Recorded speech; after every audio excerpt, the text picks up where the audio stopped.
Perseverance, Draft 2 by Josh Brushett. Superimpose. To live is the rarest thing in the world. Most people exist. That is all. Oscar Wilde. Interior bedroom, day. A spacious double bedroom in an apartment block. Soft cream-colored walls. The sound of the morning rush hour echoes in the distance. Large curtains are draped over the sliding glass doors leading out onto a balcony. Sun shines in through the gaps, illuminating the room. Across the floor leading up to a dressing table, several items of clothing are scattered. Dirty socks, a t-shirt, and a pair of men's briefs. In the ensuite, the shower is running. At the desk, Sarah Murphy, 26, stands facing a mirror, applying blusher to her cheekbones. Across the rim of the mirror are several post-it notes, all with reminders written on them. One note reads, "Call Dad, Mom's birthday, 1907. A love heart is drawn beside Mom. Sarah's eyes fixate upon the note for a moment before she opts to continue with her makeup. A frame beside Sarah reveals a professional portrait of her family set against a sky backdrop, albeit clearly taken 9 or 10 years ago. A teenage Sarah stands with her 2 older brothers, Fraser and Tom, and their father, Charlie. Separated from that note, on the opposite side of the mirror, others are scattered. You are smart, confident, and self-sufficient. Staff meeting, 8:45. Call dressmaker, check progress on gown alterations. Design place cards. And in a different handwriting, you look incredibly sexy in that black lacy thing. Sarah blushes and half smiles, glancing toward the bathroom where the shower continues to run, before scrunching up the note in her hand and tossing it into the bin below. Interior kitchen, day. The narrow kitchen appears small, but in actuality is long, sizable enough to feature a small wooden island in the center. Sarah lingers by the toaster on the far side of the room. 2 plates sit in front of her upon the countertop. The shower can no longer be heard. Instead, in enters her fiancé, Christopher Rowlands, 24, a towel wrapped around the lower portion of his body, the rest of him sleek, uncovered, and dripping wet. Chris is tall, olive-skinned, with short brown hair and blue eyes. A look of youthfulness about him, broad-shouldered, handsome, and strong-looking, with a sense of playfulness captured perfectly in the way he smiles towards Sarah. Sarah looks on as Chris enters, amused that he wears next to nothing. She scoffs and then smiles. He approaches her just as the toaster pings and the bread pops up. Placing a slice of toast on the plate, unbuttered, she hands it to him. Placing another dry piece in his mouth, Chris laughs, but his laughter becomes stifled behind the food she forcibly inserted. Sarah returns to buttering her breakfast, her back turned from Chris, who subsequently removes the slice from his mouth and grabs Sarah around the waist, kissing her neck. No, crumbs. Give in. You're gonna have to stop resisting. I still plan on being gorgeous when we're married. Sarah admits defeat with an excited squeal. Turning into his extended arms, he pins her in place. A smile struggling to be contained is apparent in their facial expression. She kisses him, embracing the normalcy of this display. Chris pulls back, pressing her arm. As he moves away, his finger rubs against a sapphire-encrusted engagement ring, which Sarah then admires. He then moves to the side and turns on the radio. A traffic announcer speaks up. Traffic queues in central London. If you're coming in from the M25, then be wary. He then abruptly turns it off. Nothing new. I better get a move on. Yeah, me too. Upon the counter to her left, laid out neatly, a filled sandwich container and a can of Pepsi Max. Chris places them into a carrier bag, tying the handle into a loop. Thanks, babe. Your tie's in the top drawer. Cheers. And your portfolios. Where I left it, I'm sure. Sarah smirks. Chris walks out of sight into the bedroom, but the door remains open so he can hear Sarah. Anything happening at work today? Sarah eats her toast, unintentionally getting crumbs on her work attire. Embarrassed at the hypocrisy, she quickly brushes herself off. She wears a turquoise shirt and a long black skirt, her straight blonde hair tied back into a ponytail. A name badge is apparent with a bank logo on it, a cartoon of a tall silver oak tree. Various currency signs are scattered amongst its leaves. The badge reads, Bank of Central London, and then her name, Sarah Murphy, which is followed by her job title, positioned directly beneath, Customer Service Assistant. Sarah dresses inconspicuously, yet looks pretty, not quite plain looking, a play it safe kind of vibe. Nope, just an ordinary day. Exterior, apartment block, outer London day. Sarah walks out of the front door of her apartment building. A large stone behemoth is situated near a busy road that goes off into the big city. She inhales the mix of exhaust fumes and carbon dioxide that she's greeted with. The road is as busy as always, a few cars here and there, never quite as busy as the city itself. Outer London, hardly quiet, but nothing interesting going on either. Her red Corsa sits waiting for her across the road, near a bus stop where a group of teenagers kick a football about on the pavement. Sarah checks her watch anxiously. Interior car day. At a standstill, Sarah groans in frustration. Several cars queue up in front of her at the set of traffic lights. She taps impatiently on the dashboard, eyes on the red light. Turning her attention to the clock display, 8:25. Finally, it seems the cars are moving, one after one. Sarah immediately shifts into gear, jerking the Corsa into action. The light is beginning to change. Sarah is just one car away from passing through.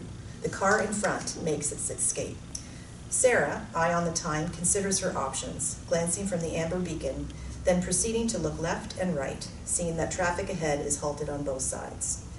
She could go. Sarah's foot lingers over the accelerator, her lips pursed, but the light is now red once more and the vehicles begin to move. Sarah brakes to a stop. Fuck. Exterior, car park, day.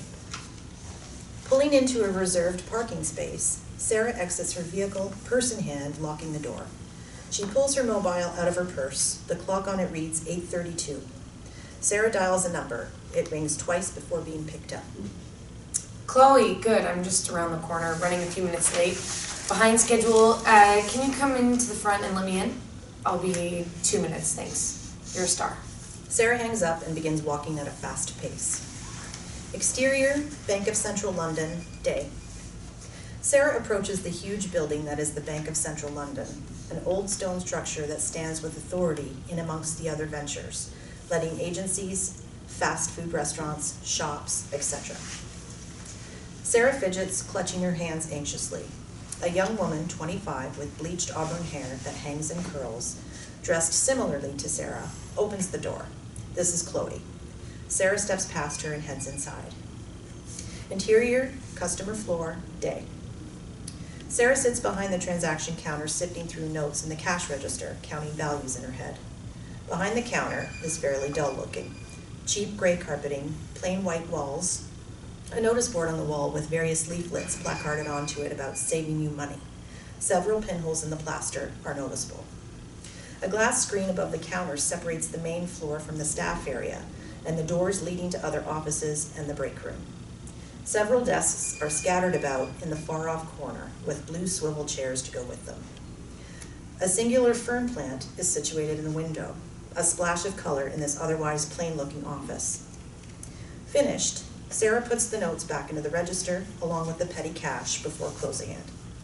She enters something into the computer and then gets up, swiping a purple envelope off her desk before hiding it behind her back. As she walks towards one of the far doors, she stops by a dainty elderly woman with a short gray perm haircut, smartly dressed in work clothing like Sarah and Chloe.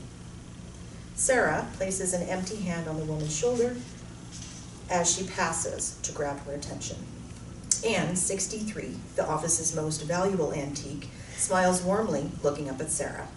Sarah reveals to Anne the card she had been concealing and then hands it to her. This is just something from me and Chris to say happy 35th anniversary to you and Frank tomorrow. Anne is speechless at first as she begins opening the card. Thank you for remembering, dear. This is lovely. I'm done counting up the money in the till. Do you want a coffee or something to take into the meeting? Yes, thank you. That would be lovely. Can you make us one as well while you're at it?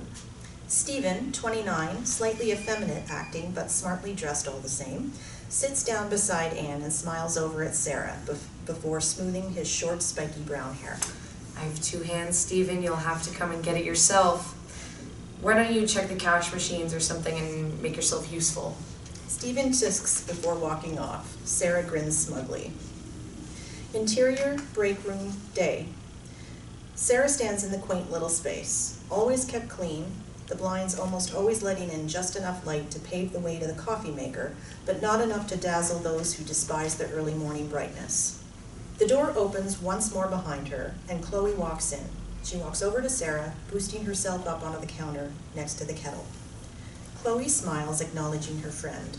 Sarah is positioned by the kettle and microwave and has a tray with 5 mugs on it, some with tea bags inside. Others she adds teaspoons full of coffee as she waits for the kettle to boil. 5? That's presumably me and Tony, Stephen, and you. You're a mug for letting Stephen rope you into making them one. You're too bloody nice. Well, now you can make your own. How's that for too bloody nice? Chloe makes a claw pretending to swat at the air. Meow.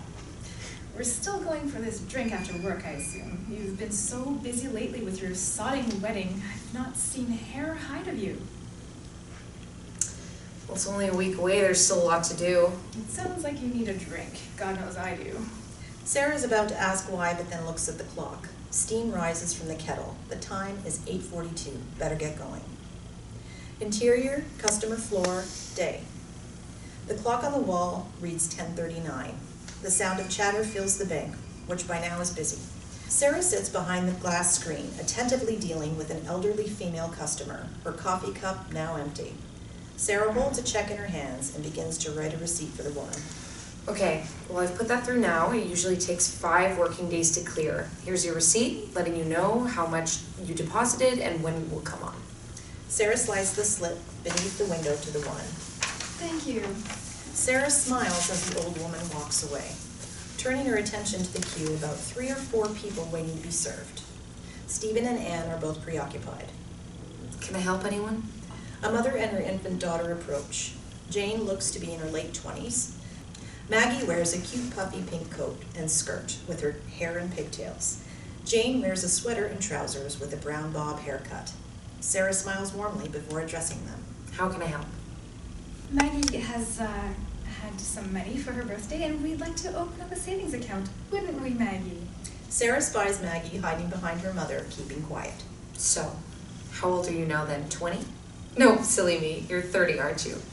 Maggie appears from behind Jane, clutching a doll in her palms. She holds up all the fingers of one hand, indicating she's 5. Sarah's eyes are drawn to the doll. She appears momentarily distant, detached from reality. Jane sees this. She loves her dolls. Won't go anywhere without them. Sarah is suddenly alert. Sorry. Yeah, let me just get my colleague on the phone. She'll take you off and get you to fill out the necessary paperwork, and I'll just be 1 moment. Sarah picks up the receiver and dials an extension. Jane turns to Maggie whilst Sarah makes the call. Mommy's just got a few more places to go, and then we can get something to eat, okay, Maggie? Maggie nods eagerly, somewhat impatient. Moments later, Chloe appears. Sarah beckons her over. If you'd like to just come with me, please, we'll get you sorted. Sarah watches as they leave.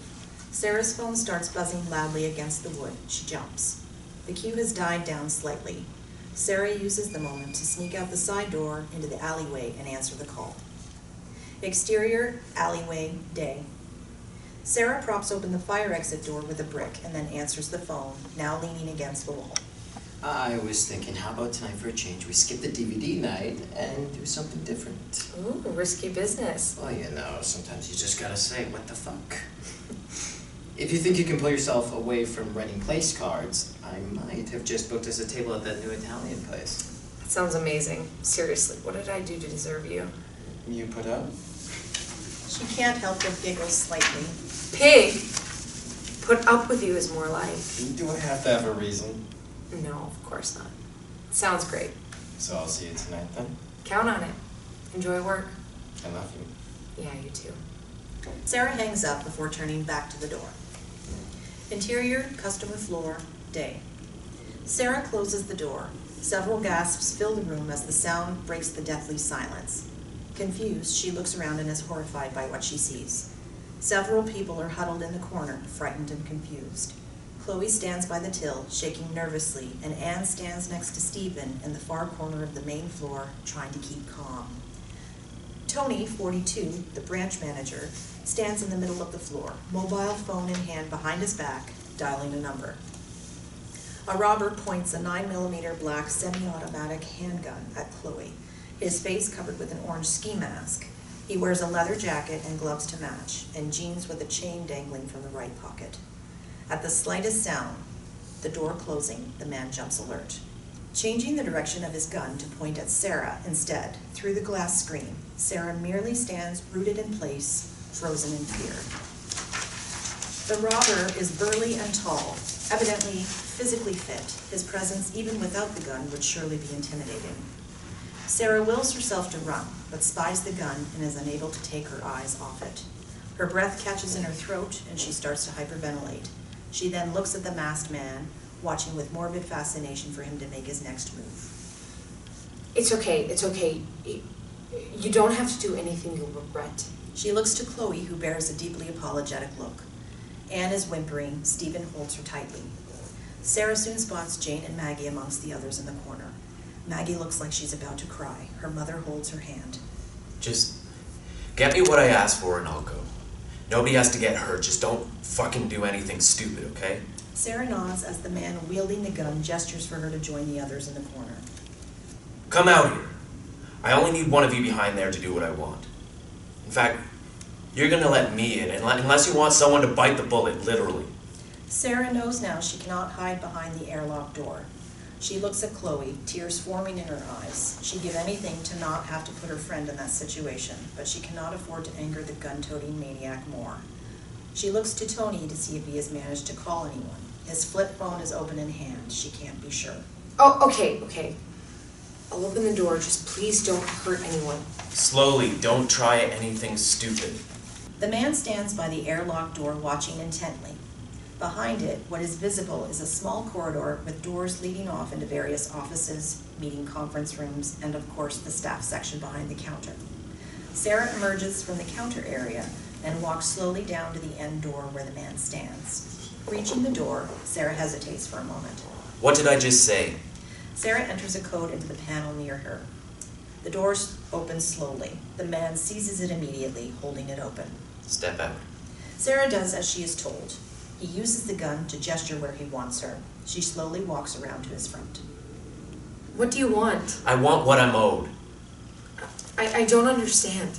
Chloe has now disappeared from sight, unbeknown to the man whose eyes are focused solely on Sarah, with his back to the door, which is now propped open by his foot. Just tell me what you want me to do. I want you out of my way and over there with the others. He gestures with the gun over to where the others are huddled together. Several panicked cries as the gun is raised in their direction. The man ushers Sarah into the corner. Sarah walks slowly, focusing on the familiar faces in the crowd. She stands next to Jane and Maggie, needing to see that they're okay. Suddenly, a panicked cry lets out, and Sarah sees that Chloe is wrestling with the gunman, trying to shut the door to the corridor to stop the man getting in. Chloe strains to shut the heavy door as the man fights to keep it open. He's clearly winning, his strength superior to hers. Chloe sees she's losing, but continues anyway. She clutches something in her hands, partly hidden by the fact both of her hands are on the door, something with a sharp edge. Chloe, no! The gunman glances back towards Sarah, who cried out, distracted momentarily. Chloe seizes the opportunity and lets go of the door temporarily and stabs at the man's hand with a pair of scissors. The man cries out in pain and anger and lets go of the door. Chloe pulls it shut immediately. Blood seeps out through the wound his torn glove now exposes. The man is enraged. Chloe retreats quickly from the door. What has she done? Sarah kneels down to Maggie, who holds her doll in one hand and her mother's hand in the other. It's gonna be okay, we just have to keep calm, okay? Okay. The rest of the group can only look on. Sarah clutches her hands anxiously, watching helplessly. Tony starts to back towards Sarah and the others, phone in hand. He speaks into it, but not loudly enough for the robber to hear. Bank of Central London. Armed robbery. Help. He's holding people at gunpoint. He flips the phone closed. The robber pounds the airlock door with his fist before turning away and walking hurriedly towards the counter. Chloe is nowhere to be seen. Do you want their blood on your hands? 'Cause I'll fucking shoot if you don't get me what I want. Come where I can see you, out here. He hits his gun against the glass, making a noise loud enough to alert Chloe to where he is. Attempting to smash it, however, when he sees Chloe reappear, he stops. Whimpering, she re-enters the staff area. Please, don't do anything. What did I say about trying anything stupid? He thinks for a moment and then cocks the gun. Chloe's heart sinks. Sarah watches, biting her lip harshly, wanting to do something, tears streaming down her face. Chloe makes a last-ditch attempt to plead with the menacing gunman. Please, don't kill me, because I have people people that love me, who need me. My name is Chloe Evans. My best friend is getting married next week. She's over there and she needs me to be her maid of honor. I have parents too. My mom is a florist and my dad is an engineer. Just don't kill me because I haven't done the things I want to do just yet. I'm not ready. I'm just scared. I'm scared. That's why I lashed out. I'm sorry. I'm really, really sorry. The robber looks at the clock on the wall behind the counter. He seems more agitated and impatient seeing this. Time is of the essence. I don't have time for this shit. He lowers the gun away from her head and gestures toward the cash registers. Just empty the money from the till and slide it under the glass. The man begins to remove the empty rucksack from his back. Chloe glances over to Sarah, who's keeping the others calm. She nods and opens the register and begins to slide small piles of notes under the glass. The robber grows impatient and lunges for her hand, but she quickly removes it, letting out a panicked scream. I'm going as fast as I can. Please don't shoot. He pounds the glass. Hurry up! I need it now! He shoves as much money as he can into his rucksack. Sirens begin to echo in the distance outside. The robber looks to the door and then up at the wall clock, which now reads 11:13. He turns to make his exit. Jane picks up Maggie, clutching her tightly as he heads toward them. Maggie drops her doll. Maggie struggles free of her mother's grip, crying out for the doll not to get into the hands of the evil man. The robber nervously stands, contemplating his escape route.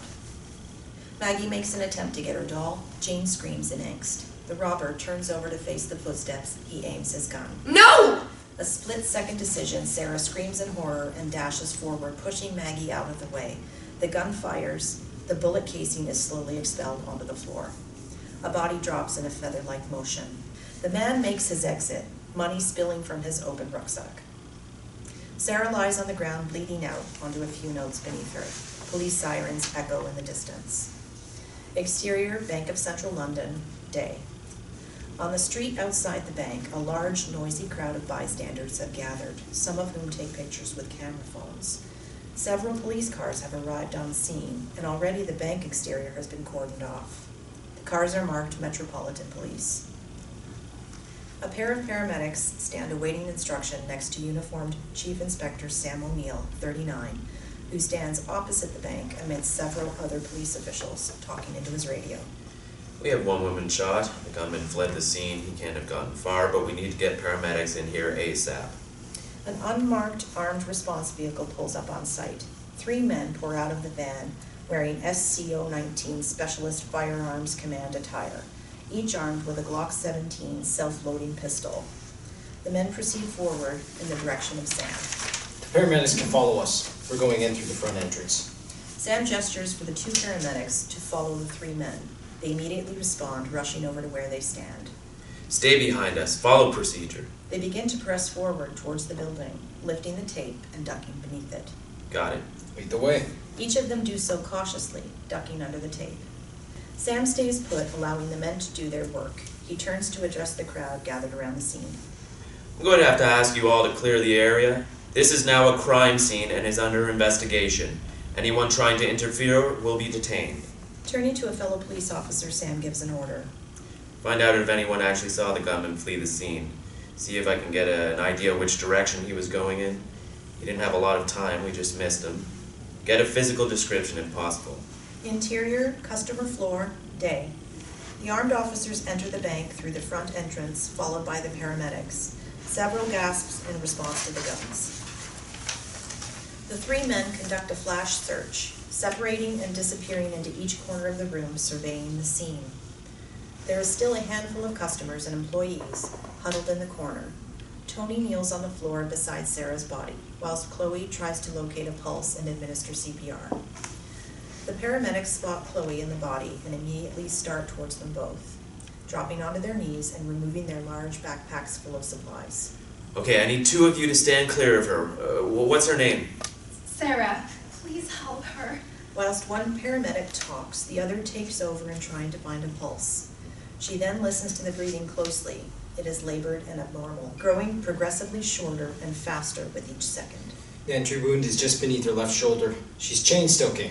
Putting a finger on Sarah's chest, the paramedic gently percusses it, tapping it repeatedly to feel for trapped air beneath the surface of the skin. I think she has a pneumothorax. The bullet must have punctured a lung. She needs a chest drain. Get me a chest tube. Sarah, listen to me. I'm a paramedic and I'm going to do everything I can to help you. Sarah's breathing grows worse. Her heart pounds at a rapid rate, quicker than ever before. Her nostrils are flared, and all she can do is stare at the ceiling, her eyes slowly closing as she fights the desire to stay conscious. Come on, Sarah, stay with us. Interior bedroom. An alarm buzzes loudly, prying Sarah from her slumber. The harsh sunlight seeps through the gaps in the curtains. Sarah is in her bedroom once more. She shields her eyes, rolls over, and moves to turn off the alarm but cannot reach. Strange. Groaning in protest, Sarah closes her eyes once again. The shower can be heard running. This feels very familiar. A gunshot fires somewhere in the distance. Sarah sits up suddenly. What was that noise? Babe, did you hear that noise? No answer. Chris? She slowly stands, her eyes drawn to the brightness that surrounds the room. Walking to the opposite side of the room, around the bed, nearing the ensuite, Sarah wears her work attire but seems confused as to why. She studies her appearance, unable to form words. Did she fall asleep in her work clothing? Chris's clothing is sprawled out on the floor, socks and underwear, same as before. Closing in on the bathroom door, Sarah holds her palm to her forehead, seemingly dazed. Sarah walks into interior bathroom. Sarah sees that the shower door is open, but steam fills the small box-shaped room, and she cannot see much else. Do you ever get the feeling like you're forgetting something important? It's like deja vu or something, you know? And did you hear that noise? No answer. Sarah's even more confused now.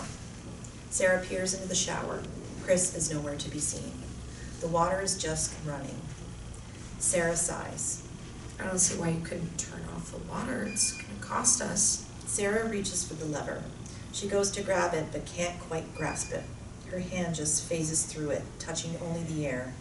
Sarah's taken aback. She tries again. Nothing. Once more, no luck. Unable to make physical contact with anything, Sarah starts to panic. The water begins to suddenly change color. Blood oozes from the shower head. Chris? No answer yet again. Sarah spins around, away from the horrible sight, and finds herself facing the mirror. Partly covered in condensation, but not fully, Sarah is just able to see her reflection. What the hell? Her skin is deathly pale. A red blotchy stain just below her left shoulder gets bigger and bigger. A wound of some sort. Sarah pulls her shirt down a bit, exposing the entry room wound from the bullet. Sarah clasps her hands to her mouth in horror, letting out a muffled cry. She dashes out of the room and back into interior bedroom. All around her now, the light seems to be engulfing the room. It is hard to get away from. What's happening? Sarah walks toward the window, shielding her eyes from the painfully harsh light. She reaches for the curtains to pull them open, but of course is unable to touch or make contact with them. Only one attempt is enough for her to realize it's futile.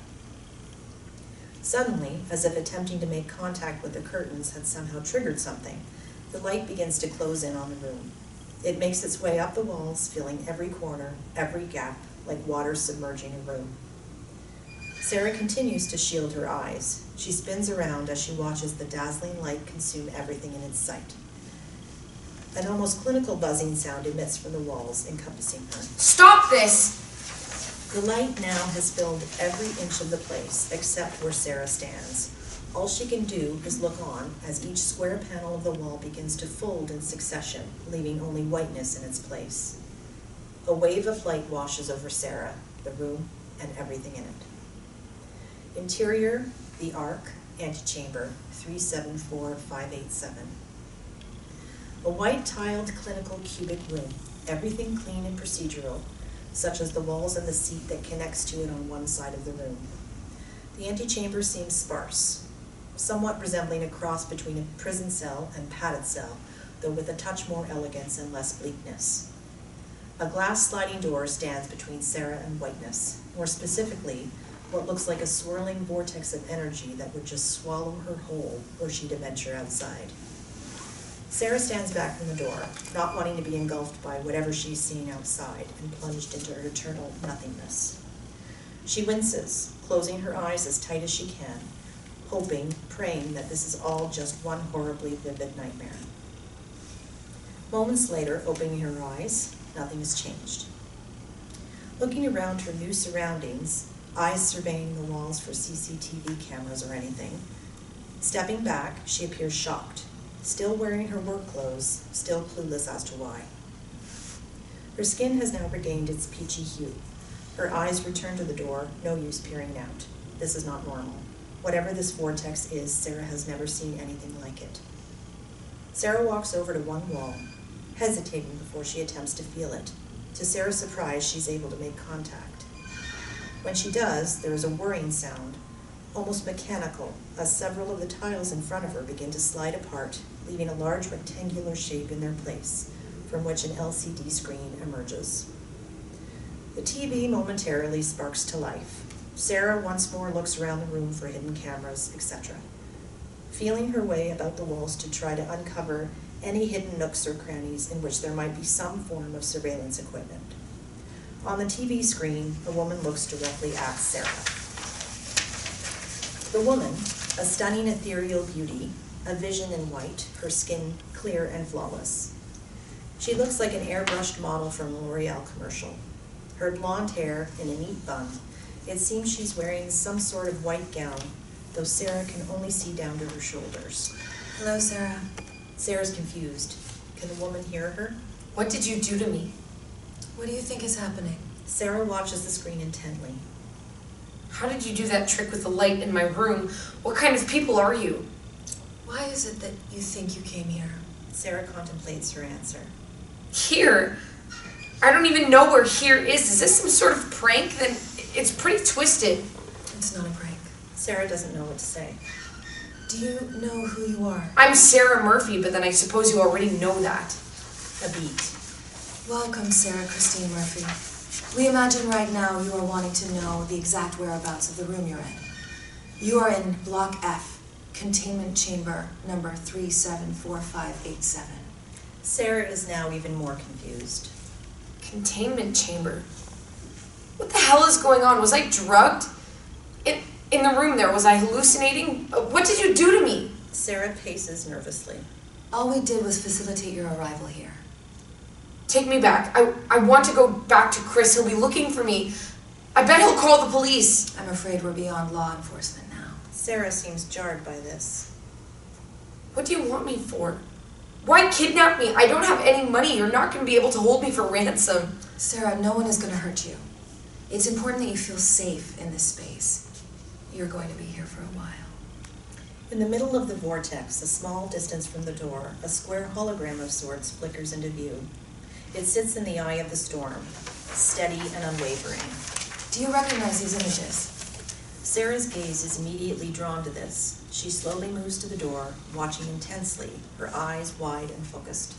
Sarah struggles to form words. How? The images play out a familiar memory. Sarah is shocked as she sees a young woman close to Sarah's age, pushing a little girl on a swing in a park. The girl clutches a doll in her hands as she swings to and fro. She's smiling, having a great time without a care in the world. It is raining, and the girl wears an anorak, as does the woman, her mother. It doesn't bother either of them that it is raining. They just continue to play together, embracing the moment. Sarah has tears in her eyes now, which she wipes away. She turns back to the screen, unable to look anymore. How can you be showing me that? I'm not. This is all coming from you. Sarah reluctantly looks back to the projector screen. After a few seconds, the image fizzles out and there is only whiteness again. Sarah now seems saddened by this. I'm going to ask you again. Where do you think you are? Sarah cups her face with her hands, covering her eyes, which she shuts tightly, as if trying to block out some painful visual or unwanted thought. Bang! The gunshot echoes, but only in Sarah's mind. Opening her eyes suddenly, she finds herself clutching just beneath her left shoulder. I think I was shot. Go on. Sarah tries to formulate the words. This can't be a hospital because I'm not in a ward. I don't see any doctors or nurses. That light? All that blood, was I hallucinating or was that...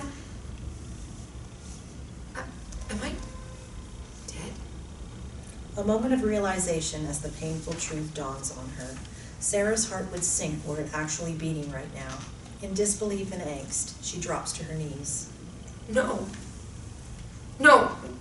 No, I can't be. That's not possible. I was just at work. I'm going out for a meal with Chris later. We're getting married in a week. The woman in white harbors a deeply remorseful look. She doesn't speak just yet, allowing time for it to sink in. Sarah rises to her feet and proceeds towards the seat that is fixed into the floor. It resembles the type of bed you'd see in a holding cell, only elevated slightly so a person can sit down without having to slump down to floor level. Sarah sits, head in her hands. Fade to black. Interior, the Ark, antechamber 374587. Later. Sarah stares at the wall in disbelief. She looks at her arm. Sarah pinches herself. Nothing. I want to wake up now. The woman in white still lingers on the TV screen, graceful and serene in contrast to Sarah. I know it's hard to process. Unfortunately, we must understand that it is imperative to the screening process that the client comes to the conclusion that they are dead all on their own. Sarah can barely bring herself to look at the screen, her face solemn and defeated. Under the crushing weight of this revelation, she strains to exhibit any sort of emotion. Why? It helps eliminate the denial. The sooner we can get over that little blip, the smoother this whole process will go. What the fuck do you mean? Client? I'm not bloody paying you for this. You've got another thing coming if that's what you're thinking. The woman in white seems taken aback slightly by the profanity. It's merely the term we use for souls. You have to understand that there are many here that we deal with. People die every day. I'll assume you don't know where you are. What?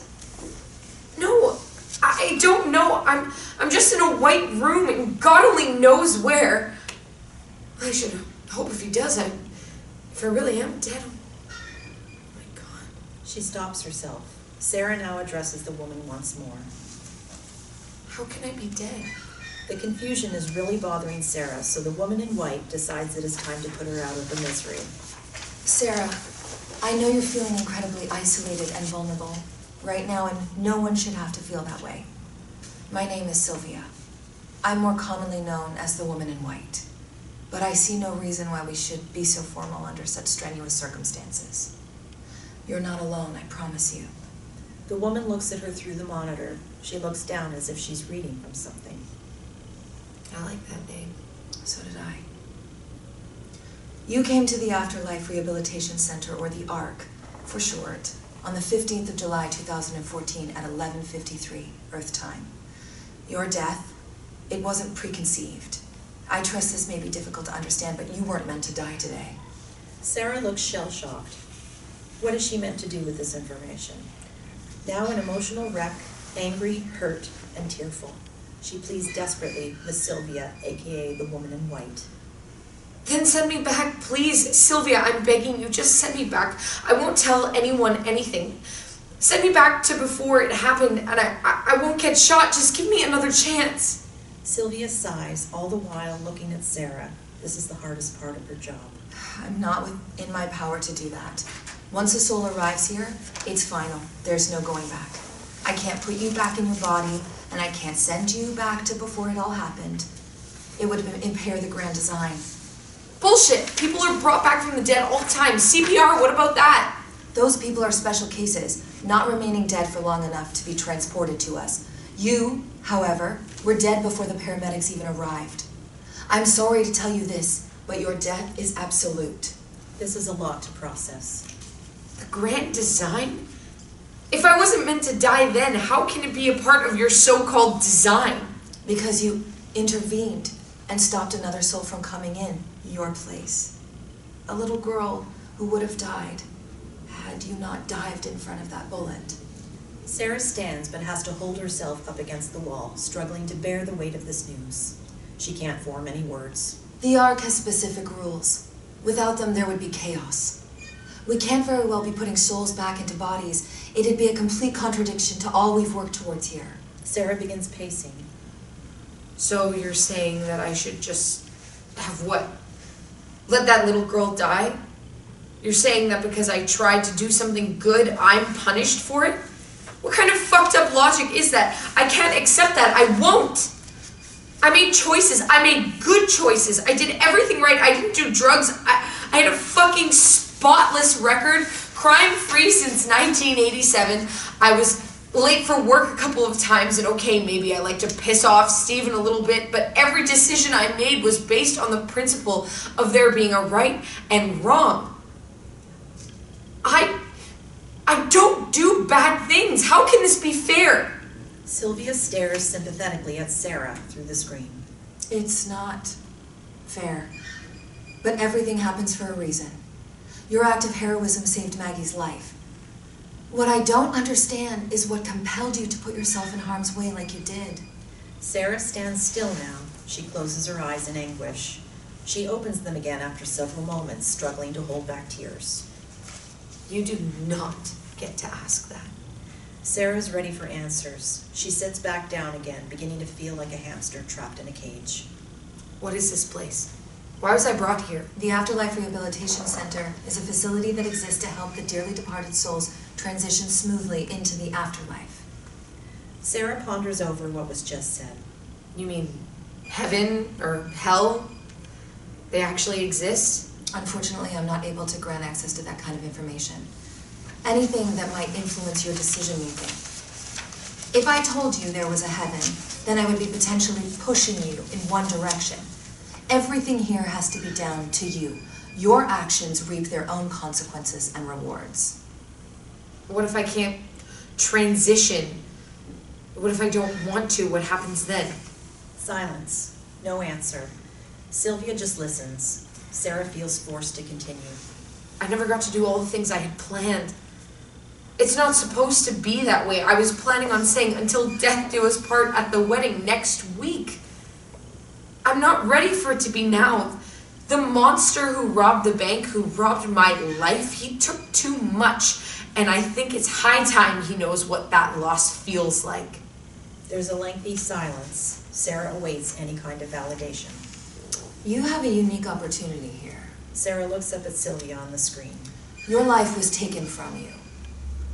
We'd like to give you the chance to take something back. Sarah is intrigued. She can't help but listen. What other choice does she have? Like what? Revenge. A moment of hesitation whilst Sarah considers this. I can't even interact with anything outside this room. You'll learn. Sarah doesn't know what to make of any of this. How? Poltergeist training. Or as we prefer to call it, the Poltergeist Training Initiative. Sarah is overwhelmed with all of this information being delivered like several quick successive punches into the stomach. If you truly feel like you were wronged in the worst possible way, then you have the chance to fix that.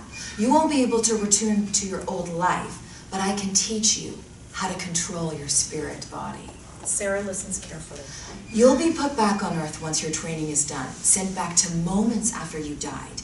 You'll then be able to follow your killer and take it from there. Sarah stares out of the door at the whiteness, the swirling vortex, wanting nothing more than to leave the room she's in. This is a tough decision for anyone to make. If I succeed, what happens to me? What happens to the others? Sylvia hesitates before speaking. They got what they wanted at a price. What price? Their souls. You need to understand that murder under the guise of justified vengeance is still murder. So arrest me, why don't you? She laughs coldly. Sylvia doesn't laugh, doesn't smile, her gaze transfixed upon Sarah, who tries to avoid eye contact. Sylvia's features are serious, stern, and unwavering, but there's a hint of compassion there, and Sarah is unreceptive. They're still here, you know, if you wanted to talk to them. The thousands of spirits who chose revenge over acceptance. You could ask them how it feels, though I doubt they'd be very cooperative. See, they've been here a long, long time. Most even got a taste for killing. I mean, what else are they going to do around here for all eternity? Sarah is shocked. Eternity? To put it simply, my dear, if you murder the man who killed you, your soul will become corrupted and you'll forfeit the chance to ever cross over. Is that what you want? Sarah anxiously fiddles with her hands. Her finger sweeps across her engagement ring, her eyes now sad and full of longing as she addresses Sylvia once more. If it means I'm around for Chris, then yes, I'm sure he needs me. Another electronic whirring sound. The TV screen disappears back into the tiled wall. Sarah looks puzzled. The vortex vanishes, leaving a white corridor in its place. The door opens automatically as Sarah approaches it. Interior, arc corridor. Sarah is finally able to venture beyond her chamber. Stepping out, relieved to be free at last from the confined space, she enters a long, winding corridor. The chamber door seals itself shut behind her. As if by magic, the chamber vanishes from sight, leaving only a blank wall. Come to think of it, there are no other doors along this corridor. Sarah peers around cautiously, perplexed to say the least. The corridor seems to stretch on as far as Sarah can see. Is there an end? If there is, it isn't in sight. Sarah turns and looks behind her, but it's futile. The whole corridor looks exactly the same, as if she stepped out of a prison cell and into a maze. Too tired for this, Sarah waves her arms in the air in an attempt to get noticed, as if waving to some sort of censor. What now? Can you see me? In response, a voice speaks up. It is Sylvia, but she's nowhere to be seen. Her voice carries across the narrow stretch of corridor, as if booming from the heavens. Sarah can't see a screen this time. Keep moving. You'll never get anywhere by staying still and not daring to venture onwards. Sarah does as she's told, moving along the corridor, eyes still scouring the walls for a door or something, anything. There is nothing. Sarah keeps walking, and walking, and walking some more. Is there not a door around here? Doors come and go. Doorways are the windows into the spaces, and we need to make sure you enter into the right one. That didn't answer my question. The doors don't appear unless you truly desire them to. Sarah has no idea what Sylvia is talking about, so she just continues to walk. Then she sees it, a door, a light brown panel door. Sarah stops in front of it. She looks at it, intrigued. She then proceeds to turn the handle and open it. Whilst she is able to grab the door this time, it is locked and won't budge. A door? I found one. Why can't I open it? What's behind it? That will be revealed once you are able to open it. Sarah tries several times to force the door open. The door merely rattles. She's growing impatient. The doors here appear when desired, but only open when they sense potential to fulfill that desire. Sarah can't help but roll her eyes. Psychic doors? You're getting all this from a wooden door? I'm sensing it from you. Do you want revenge on the man who cut your life short? Sarah falls silent. Her eyes linger on her ring. She doesn't wish to make any kind of final decision right now. Sarah pauses, letting go of the door handle. She steps back and slumps down against the opposite wall. She stares at the door before closing her eyes. Flashback begins. Interior, Murphy household, living room, day. Superimpose, Christmas, 1995. A large living room, a mantelpiece decorated with Christmas stockings and tinsel, purple wallpaper. There is an apparent feminine touch to the decor of the room, including its furnishings. An adequately decorated Christmas tree is in the far left corner. The fire isn't lit, and a metal fire guard prevents a young Sarah, 8, from getting to it and hurting herself. Sarah's hair is darker here, less blonde and more brown. She wears her pajamas and slippers, nice and cozy. She's positioned comfortably on a red armchair in front of the window. She holds a rag doll wearing a floral dress with ribbons in its hair. She brushes its fake hair thoroughly. Against the wall, opposite the fireplace, is a 3-seater sofa, also red, on which Sarah's father, Charlie Murphy, 42, sits, facing forwards. He watches his 2 sons, Fraser, 13, and Tom, 11, play with a Monopoly set. Charlie is quite bulky, his hair graying somewhat, a soft, carrying exterior, shrouded partly by his tendency to smoke indoors around the children. He stubs out a cigarette in his ashtray on the glass coffee table in front of him, and produces a 6-pack of beer from the floor beside the sofa. Sarah looks on, concerned, but not wanting to speak up. She continues tending to her doll's hair. Used wrapping paper is scattered across the floor and has yet to be picked up. A few small piles of gifts are scattered across the room. A skateboard, a small scooter still in its box, various other board games, as well as a few chocolate selection boxes. Sarah looks to her brothers, both boyishly youthful. Fraser, starting to hit puberty, traces of acne across his once clear skin. Tom is clear-skinned with braces. Sarah watches them play their game, not quite understanding, but intrigued. Charlie sees his daughter watching the game intensely and speaks up. Why don't you let your sister play? Tom shrugs. Fraser moves his shoe piece across the board several spaces, landing on King's Cross.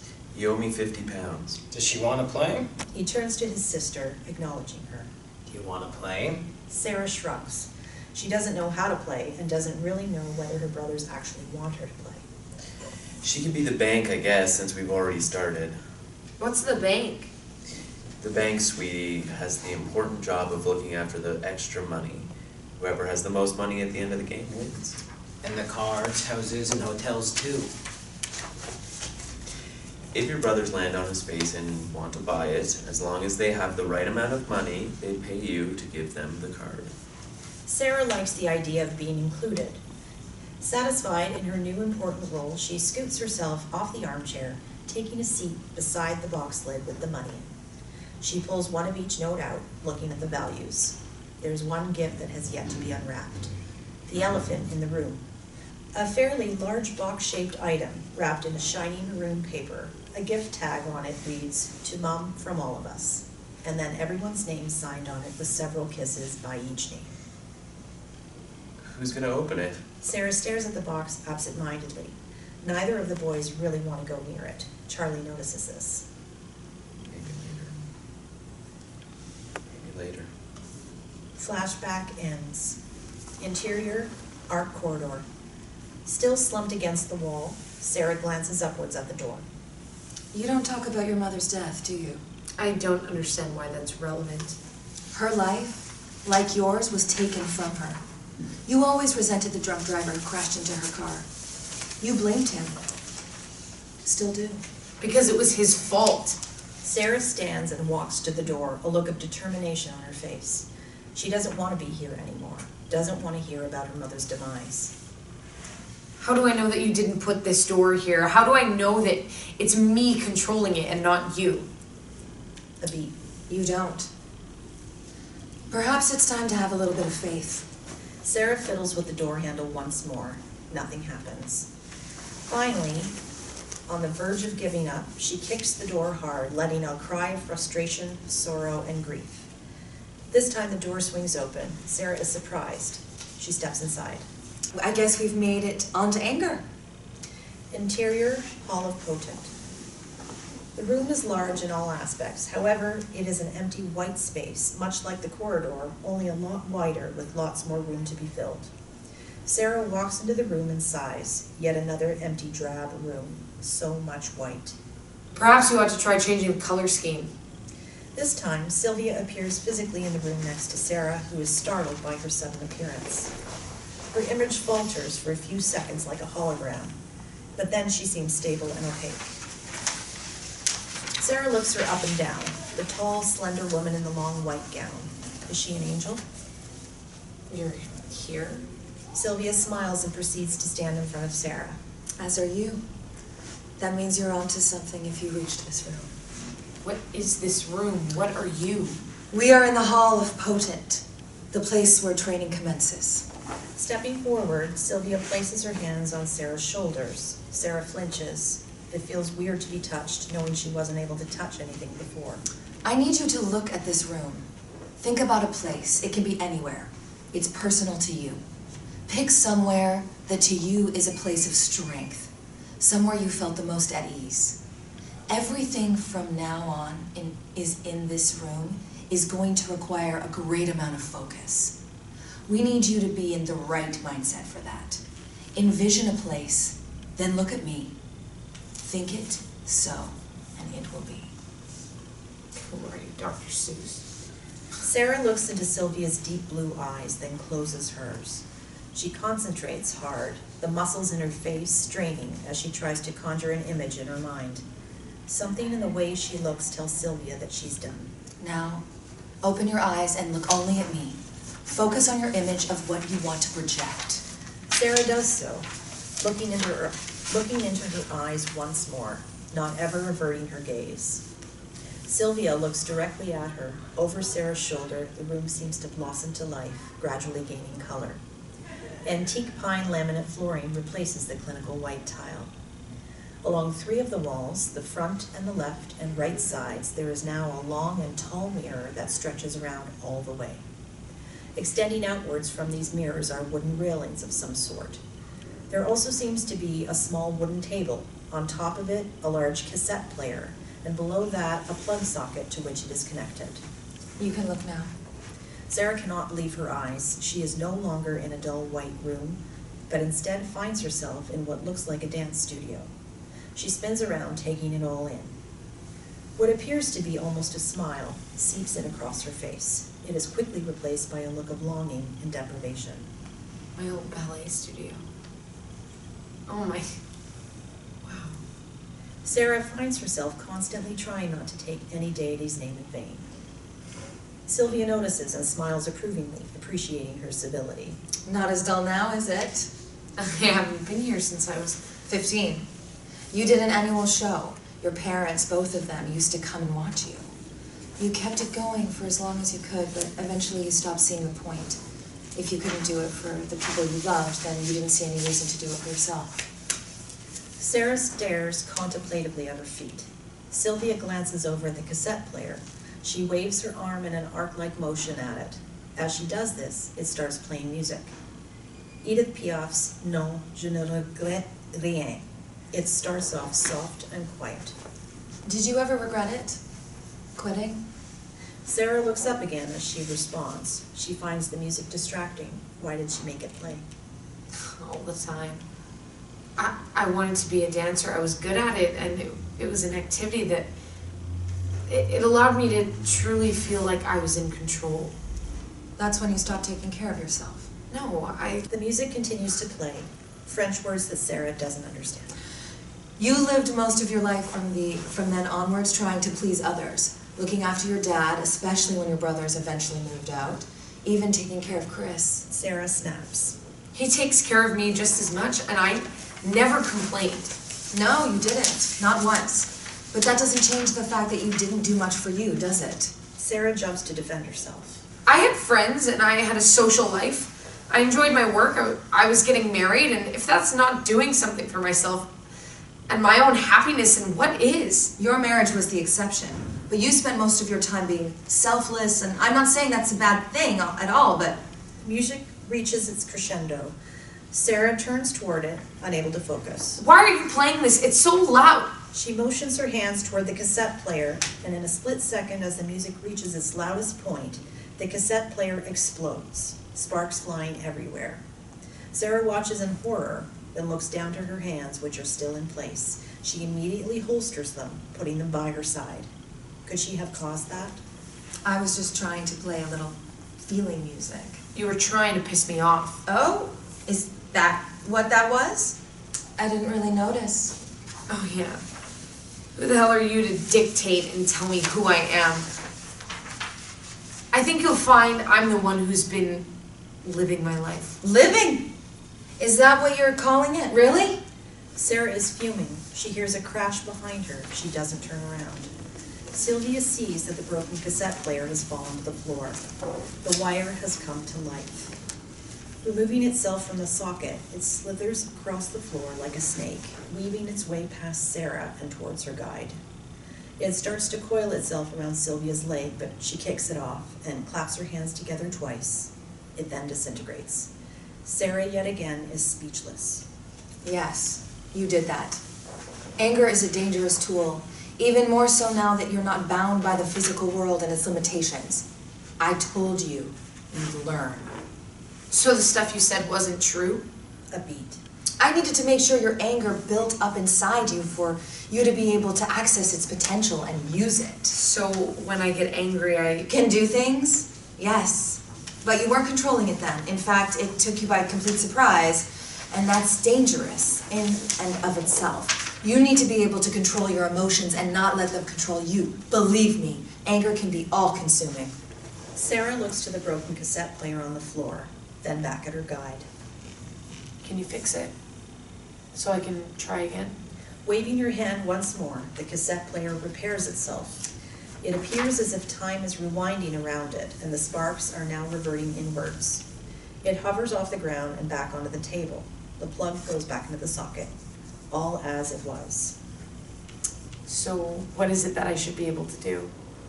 What do you think you know about spirits and their abilities? Sarah thinks for a few moments. This is all completely foreign and a lot to process for anybody. Moving through walls, appearing wherever and whenever they wish to, making scary noises. Obviously we can't do that with the electronic equipment. Sarah's response causes Sylvia to scoff. She's heard all this before, time and time again. What else? What about, whenever you hear about a haunting, I mean, I never really followed anything like that, but I mean, even in ghost stories, a place that is haunted tends to be colder than usual. Sylvia smiles, almost impressed. Now we're getting somewhere. Sometimes spirits can alter room temperature, the right level of channeled emotion, and you can cause the hair on a person's arm or neck to stand on end. It just goes to show how creative vengeance can be. Sarah cannot fathom what she's talking about. I once dealt with a client who ran and lived above a newsagent's, alone. It was his livelihood, at least until he assaulted a shoplifter. This shoplifter happened to be the son of the man who had granted him the loan that helped him set up his business and keep it afloat. I probably don't need to say that it wasn't long before somehow his business went under and the guy could barely scrape together the rent. Sarah listens, not sure where Sylvia's going with it. One night, the shoplifter came back alone with an envelope which he posted through the letterbox, doused in petrol. Then he lit a match and dropped that in too. The man lost his life that night. He wasn't even awake, never heard the letterbox. When he did wake up, it was too late. He was trapped. He died of smoke inhalation. When he arrived in the Ark, he was so convinced that this kid had been responsible. His training didn't take much at all. Sarah inhales deeply, or she would if she were actually breathing. She lets out a frustrated groan. Upon returning to Earth, he chose the coldest night of the year, around mid-February 2012. He found himself in the kid's house, turning off all the heating systems, damaging them so they were beyond repair. Then he went to the stove, and he turned on the gas. The kid came downstairs. Must have been in the middle of the night. He was shivering. He played around with the thermostat and checked the heaters and couldn't figure out just why they weren't working. He figured that it was the weather. So he went into the kitchen drawer, I guess to get some candles or something, then took out a match and boom! Pretty iconic, really.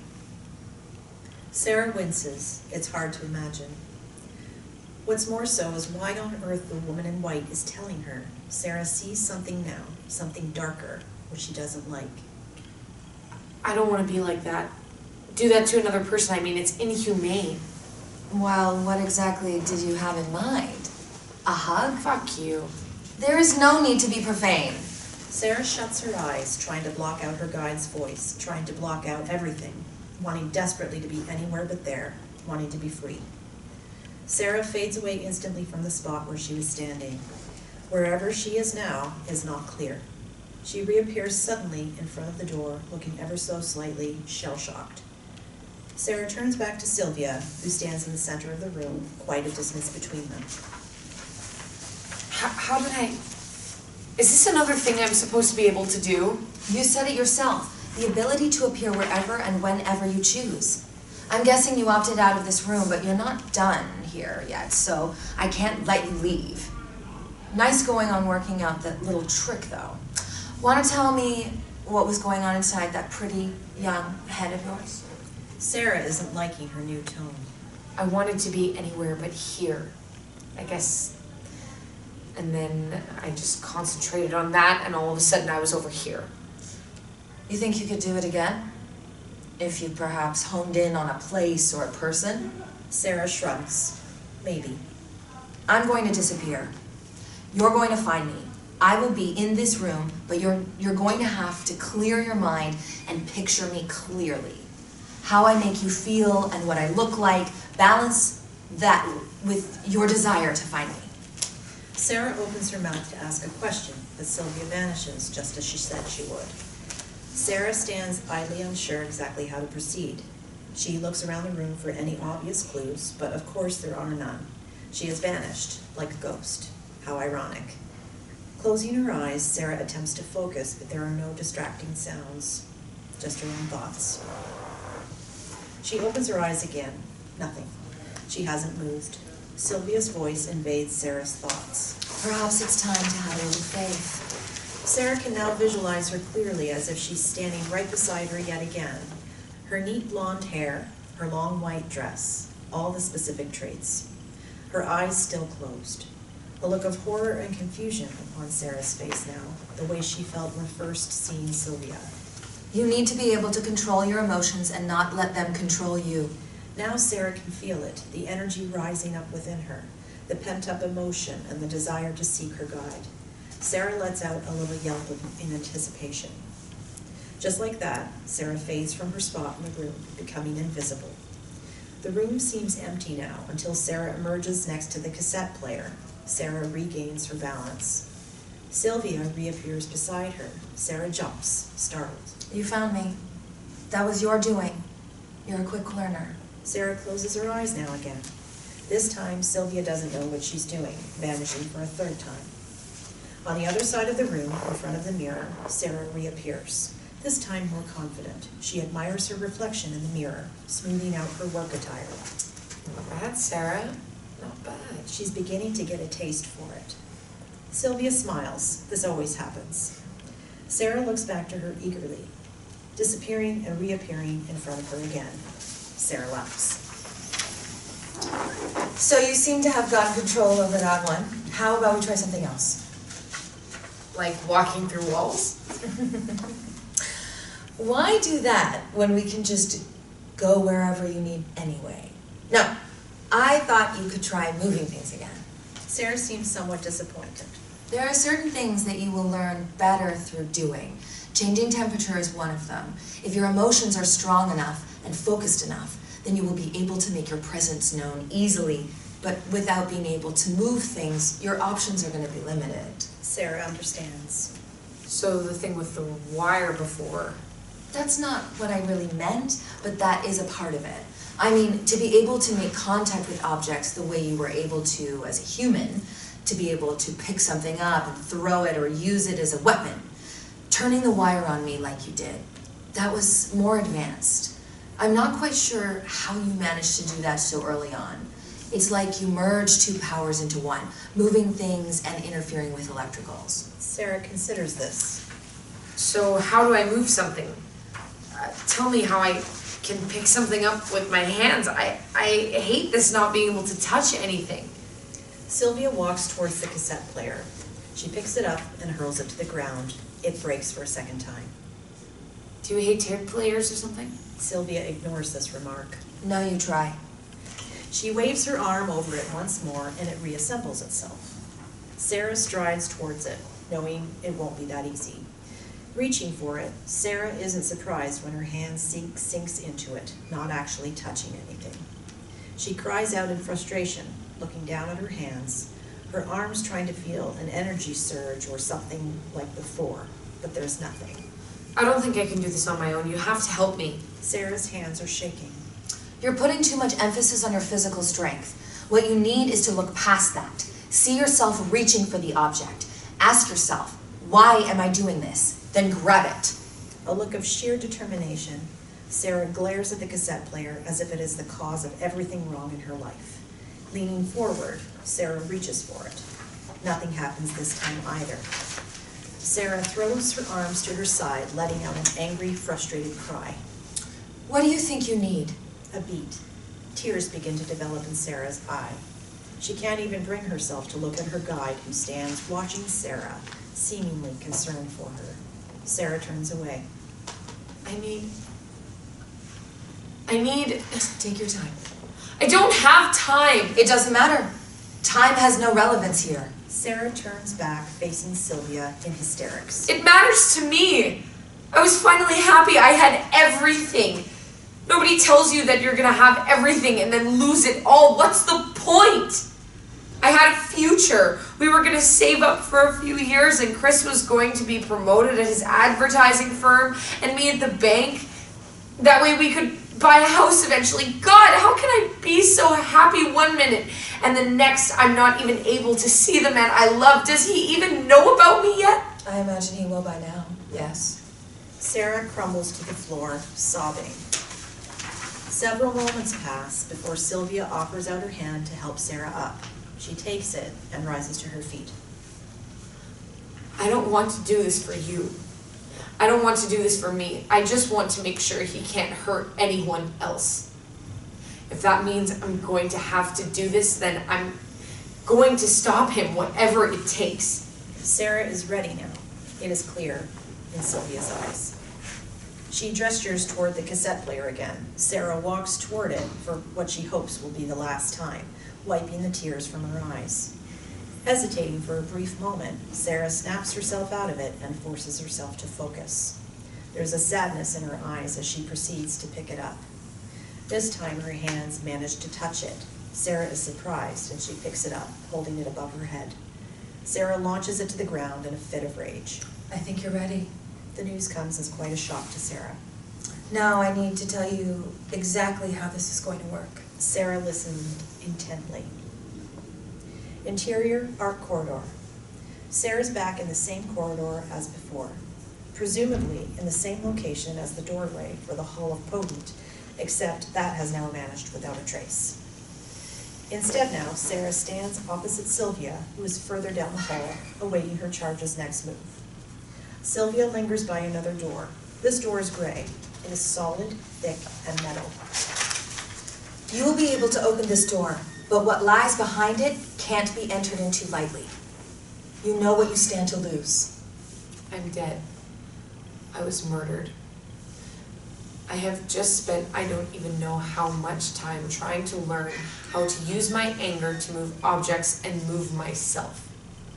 If there's one thing I learned from that, just one, it's that I'm angry. I am. How's that for perspective? You're going to feel a strong pull to your body. I want you to resist it. Your only concern is carrying out the task you've set for yourself.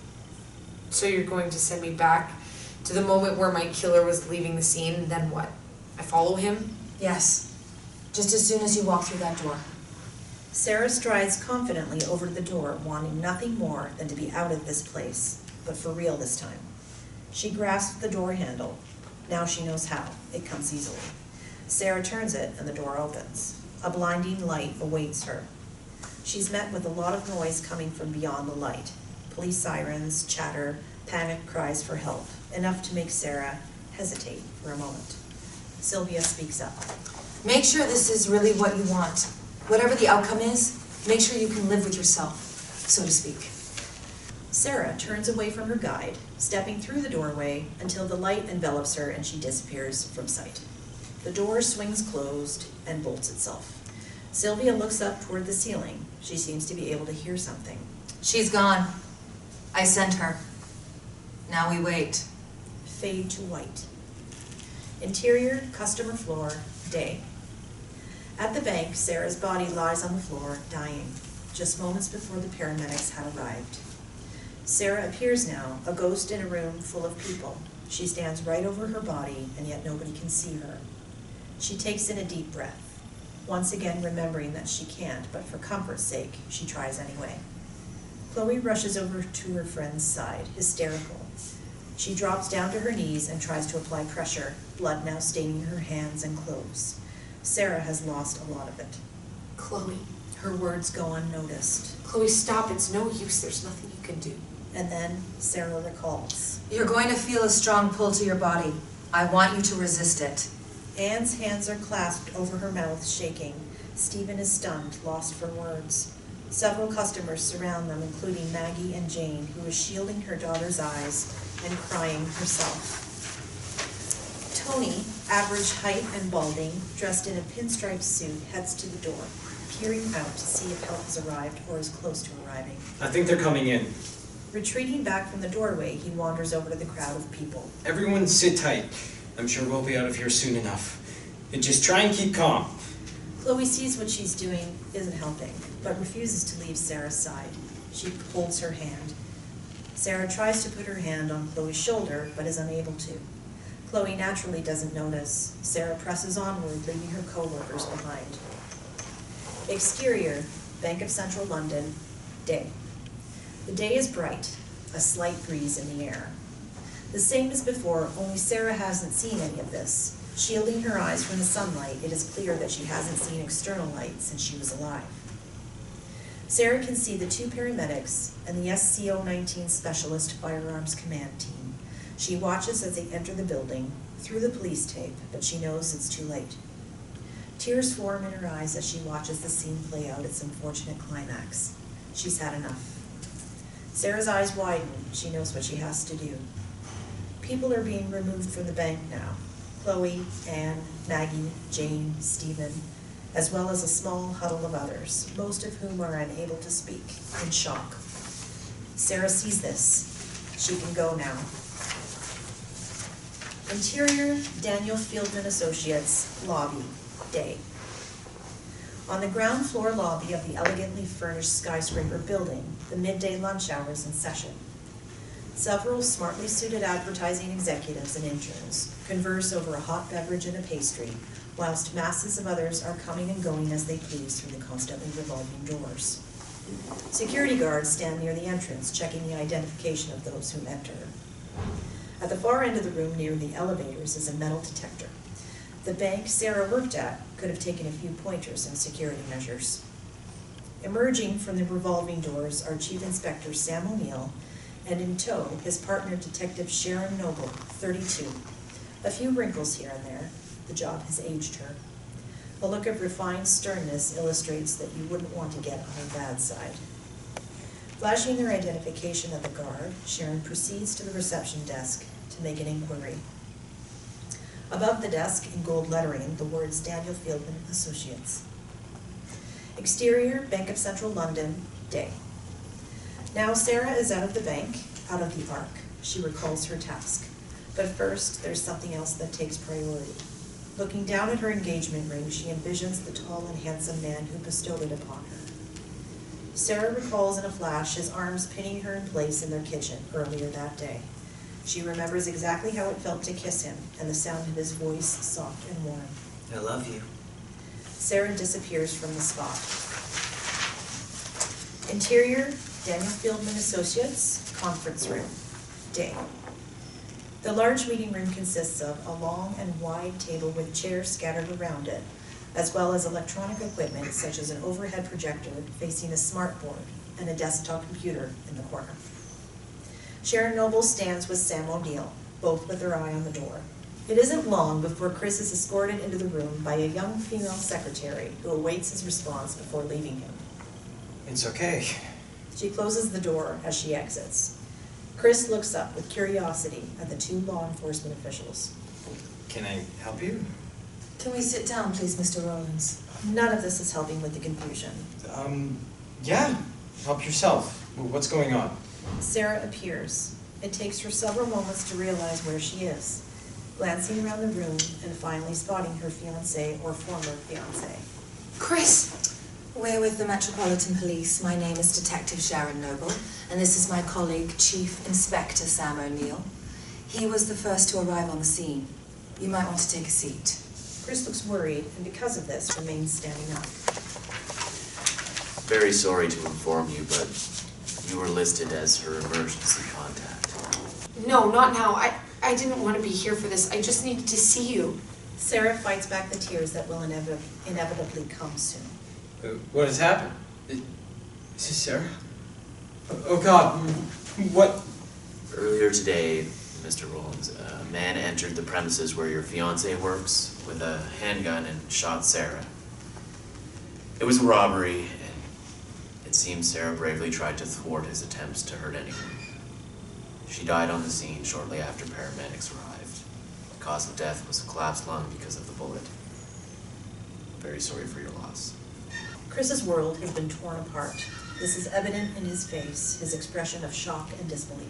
Mr. Rollins, Chris, I assure you we are treating this investigation very seriously, and are doing everything in our power to track down her assailant. This is just as much of a shock. Your killer he got away? How? We didn't get there on time.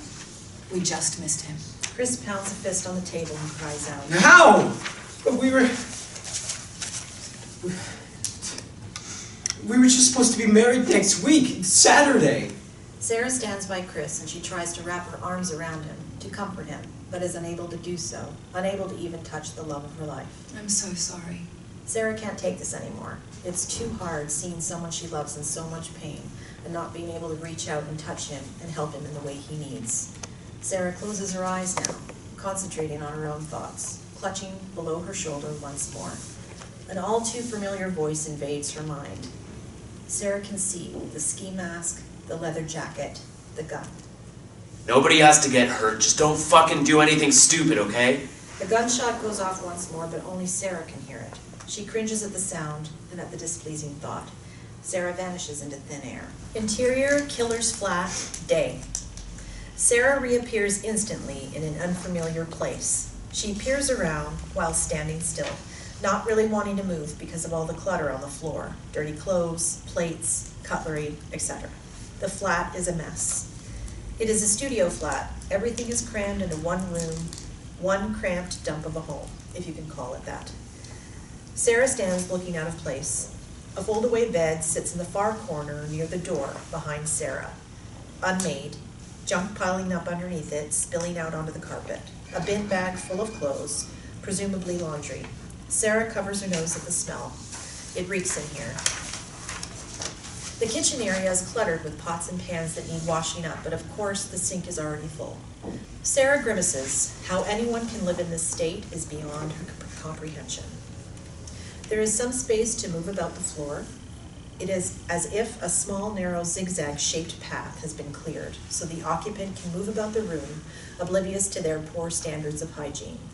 The din outside is very loud, cars passing constantly. The walls are relatively thin. Sarah stands in the center of the room. In front and to her right are the kitchen countertops, the fridge, etc. To the left is a small two-seater sofa and a cheap-looking TV with an aerial above it. The door opens suddenly behind her, and in enters, to Sarah's horror, her killer, the robber. Sarah knows now why she's here. The man enters the room hurriedly, putting the chain on the lock and bolting the door, clearly not wanting to be interrupted. She can barely bring herself to look at him, her hands clenched into fists as she watches him move about frantically. He moves over to the sofa and takes his rucksack off his back. Opening it all the way, he spills the money out onto the cushions. Sarah watches and is shocked to see the piles of money, more than she thought he had taken. The man sits down on the sofa, shifting some of the money to make room for himself. Sarah watches with morbid fascination. Removing the ski mask, the man's face is now revealed.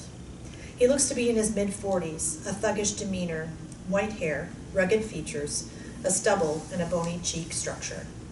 Broad-shouldered, muscular and tall, easily intimidating, but not to Sarah, not now. Beads of sweat drip down his forehead. He also removes the leather jacket, revealing a black t-shirt beneath. He now looks normal almost, human. The man behind the mask. Sarah looks back to the door. Her neutral expression becomes a smirk of sorts. She's gone again. The man is now counting the money, huge stacks of 20-pound notes. He counts the values in his head. But then, a knock on the door pierces the silence. He looks up, then looks back at the money. He tries to put as much of it as he can under his jacket, laying it out over the sofa cushion. Rising to his feet, he walks cautiously over to the door. Who is it? No answer. He calls again. I said, who is it? Silence. Another knocking sound, this time more aggressive and urgent. The man unbolts the door and then opens it partly without removing the chain. Staring out into a hallway, he sees nobody. Hello? The hallway seems empty and quiet, though he can only see part of it with the chain keeping the door from opening the whole way. Fucking kids. He then goes to shut the door, but he can't. Something is stopping him, an invisible force. Someone behind the door? I swear whoever is out there is going to wish they hadn't chosen to mess with me. Pushing all his weight against it, the door finally closes. He leans against it, exasperated slightly. Moving away just a little, he concentrates on the noise outside. For a few moments, he just stands by the door, listening to the silence, his breathing shallow, still sweating. The door begins to rattle now, as if someone on the other side is shaking it angrily. Storming off across the room, the man pulls out his gun from the rucksack. He then marches towards the door, removes the chain, and opens it forcefully. He aims the gun straight down the hallway, but there's still nobody there. Sarah now sits on the sofa, counting the money herself, as she watches the paranoid man, her killer, risk exposure from the doorway. Someone needs to chill. He slams the door shut, locking it. To the side of the room there is a window. An ashtray sits on the wooden ledge in front of it. He opens the window and wipes the sweat off his forehead with his arm. I'm surprised you even bothered wearing a mask when you killed me. She continues counting the money. The man takes a moment to breathe. It's like being back at work. Oh wait, I'm never going back, am I? Thanks to a reckless, incompetent maniac. Sarah points a finger at the robber, then retracts it. That's you. The man glances back towards the money and starts back to it, gun in hand. That's a big gun. You're trying to compensate for something? A mobile phone starts ringing. It sounds muffled. The man walks to the counter and opens a drawer, pulling out a prepaid flip phone. After letting it ring a couple of times, he then answers it, tossing the gun onto the sofa. What do you want? Sarah is intrigued and stands up, wanting to know who he could possibly be talking to. A female voice speaks up on the other end. I just want you to know, I know what you did. It's all over the news. I don't care how much money you stole, you're not going to buy your way back this time. And if you so much as think about coming over here and upsetting Jacob, then I'm going to phone in an anonymous tip telling them exactly where you live. I don't know what you're talking about, bitch. So no more sweet talk, huh? Guess you cut to the chase. You stay the fuck away from me. Sarah is appalled. Are there other people involved? I didn't work this hard so you could treat me like shit. You know what I want. I had a plan, I carried it out, and it went fine. I got money. I can take you and Jacob, and we can get out of here. It all went according to plan, did it? No hitches, no fuck-ups? What do you call killing someone in the grand scheme of things, huh? I'm just so glad your son's not old enough to realize how much you're fucking him up. We're leaving. Don't try to call this number because I'm getting rid of it. I never want to see you again. This scumbag makes Sarah's skin crawl. I died for 3 sodding grand? I didn't deserve to die. You couldn't even aim higher than 3 sodding grand? The man shivers, his breath now appearing in front of him. Was I the first person you killed? Silence for a moment. Then the look on the man's face changes drastically to a look of horror. Fuck you and your female friend. She's welcome to you. No, there's no one else here. What are you talking about? Static interference can be heard emitting from the device. Sarah realizes that somehow she was heard. Hello? Are you there? For fuck's sake, Janine! The sound of the white noise blasts into the man's ear. He drops the phone in shock. The robber clutches his ear, almost deafened by this loud racket. He looks around, paranoid now. What is happening? Now noticing his breath before him, he is suddenly very self-aware. Sarah just stares at the man, eyes burning with hatred. Someone there? Sarah continues to glare at him, her anger getting the better of her. This place is a mess. Suddenly, a cupboard door flies open. The man backs away in shock. A plate flies out, hits the wall, and smashes. Jesus Christ! Another plate narrowly misses the man. Then another. This one belts him against the hip, causing him to double over in pain. Your life is a mess. The window slams shut, the glass shatters, shards fly everywhere. I think the whole world would be better off if you weren't in it. The light bulbs shatter above the man's head. Glass flies everywhere. Please, whatever you are, whoever you are, stop this, please! Stood upright now, the man looks pale and afraid. You're begging? Should I have taken that into consideration? Would you have considered sparing me had I been the one begging for my life? Somehow I don't think so. He darts for the door. Sarah is gone again. The plates have stopped firing. Just as he's reaching the door, but before he manages to lay a hand on it, Sarah emerges from nowhere in the man's direct pathway, both hands in front of her as the man approaches. Sarah pushes at him, at the air, with all her might, sending her killer flying far across the room. The man screams in midair. He lands on top of the TV set, which falls backwards off its stand and breaks. The robber falls with it, hitting his head on the ground. I didn't think so. Sarah stands looking at the state of the room, the destruction she has caused. Her eyes then spot the shards of glass on the floor, quickly moving to them. She grabs a shard and kneels down beside her killer's body. Angling the shard at his throat, Sarah's hand shakes as her next move plays out in her mind. She takes one last look over the robber. He isn't moving. Is he dead? Sarah drops the shard of glass. Suddenly, it's like a lump is caught in her throat. Sylvia's voice is on a loop in her mind, and the look on Sarah's face is one of guilt and panic. Eternity. Eternity. Eternity. What has she done? Interior, interview room, day. Sat at a desk with a paper cup of coffee is Chloe. She writes onto an official-looking form which says, witness statement at the top. Scrolling down every last potentially useful detail. She is alone in the room. The security camera documents what she's doing. Interior, police station, observation room, day. Behind an observation mirror in the next room, both detectives watch Chloe intently. Sharon scratches her head, feeling useless. She's hunched over the desk. Sam is perched on the desk, sitting on the edge at an angle, facing the monitor. They all say the same thing. His face was covered, a way of identifying him. I spoke to some people outside who heard the shot go off. They said they saw a man leaving in a hurry and he took off left. There was no getaway driver. He escaped on foot just before we arrived. Must have heard the sirens and scampered. Sharon appears distant for a moment. Not before some poor girl got the last look of his gun. I can't believe for a second the knobhead like that, someone stupid enough to, one, not take out the surveillance equipment, and two, not confiscate mobile phones, is still running around getting the better of us. It's just a matter of time. Unless he gets on a plane to God knows where. It's not like we can distribute an image of his face to airport security. Sharon pulls up the chair and takes a seat.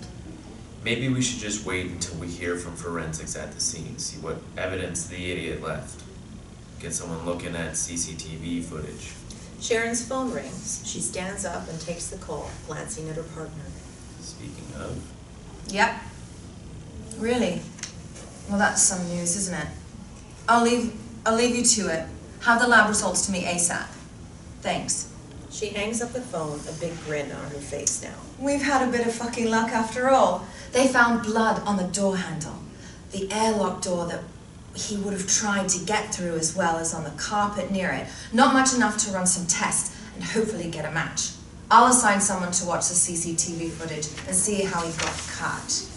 I'll see if I need to interview her.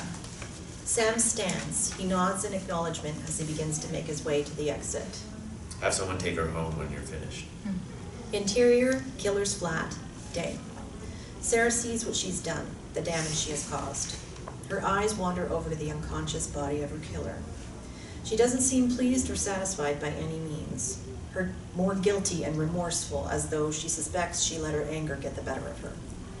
She appears next to him, crouching down beside him. She grabs his wrist and tries to feel for a pulse, able to touch things now. You're still alive? Sarah sighs and then proceeds to move the body away from the TV. Her otherworldly strength faltering now somewhat, she heaves at the large man's body, grabbing his arms and pulling him away from the TV. He falls onto the floor. Sarah continues pulling, determined to move him. Sarah drops him, her energy draining slightly. She takes a few moments before trying again. With one last surge of strength, Sarah manages to get her killer's body away from the TV set, so he now lies flat on the floor. Sarah crouches down near the TV, confused, looking at her hands. Why is her strength faltering? Her hands are now shaking again. What has she done? What if I made a mistake? Sarah looks up, staring woefully at the room. She surveys the mess and the damage. On the floor near where Sarah crouches, beneath a pile of clothes and shattered glass, Sarah spots a wad of paper. Her curiosity piqued. She moves the clothes out of the way and grabs it. It has been stapled together. Sarah grabs the paperwork before looking over it. The words application and children are visible. among other phrases such as case number and date issued. At the top of the form, in a green box, are the letters numbered C100. Sarah flips through the papers and sees that at least half of the application is filled in black ink, block capitals. Custody papers. You have children? Sarah stands to her feet, tears beginning to form yet again. She looks at the man, mortified. You're a father to someone?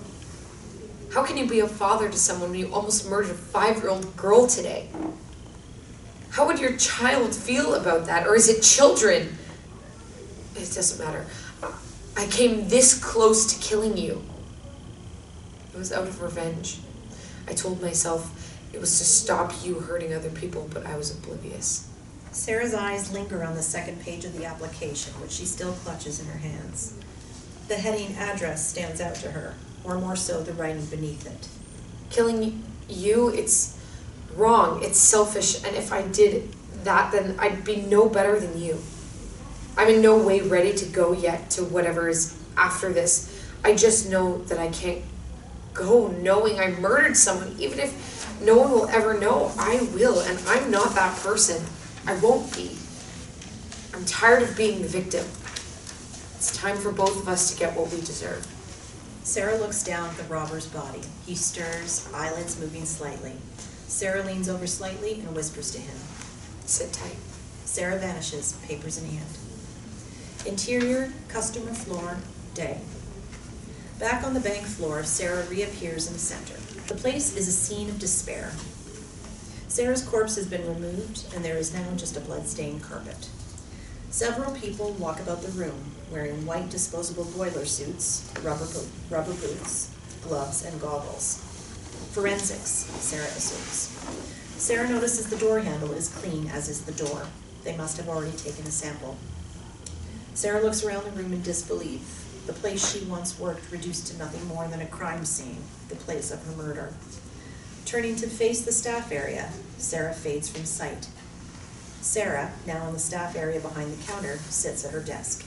She looks around cautiously to ensure no one else is back there with her. She pulls out a pen from her desk, tidy. The pen, to the naked eye, would appear to be floating just above the desk as Sarah clutches it in her hands.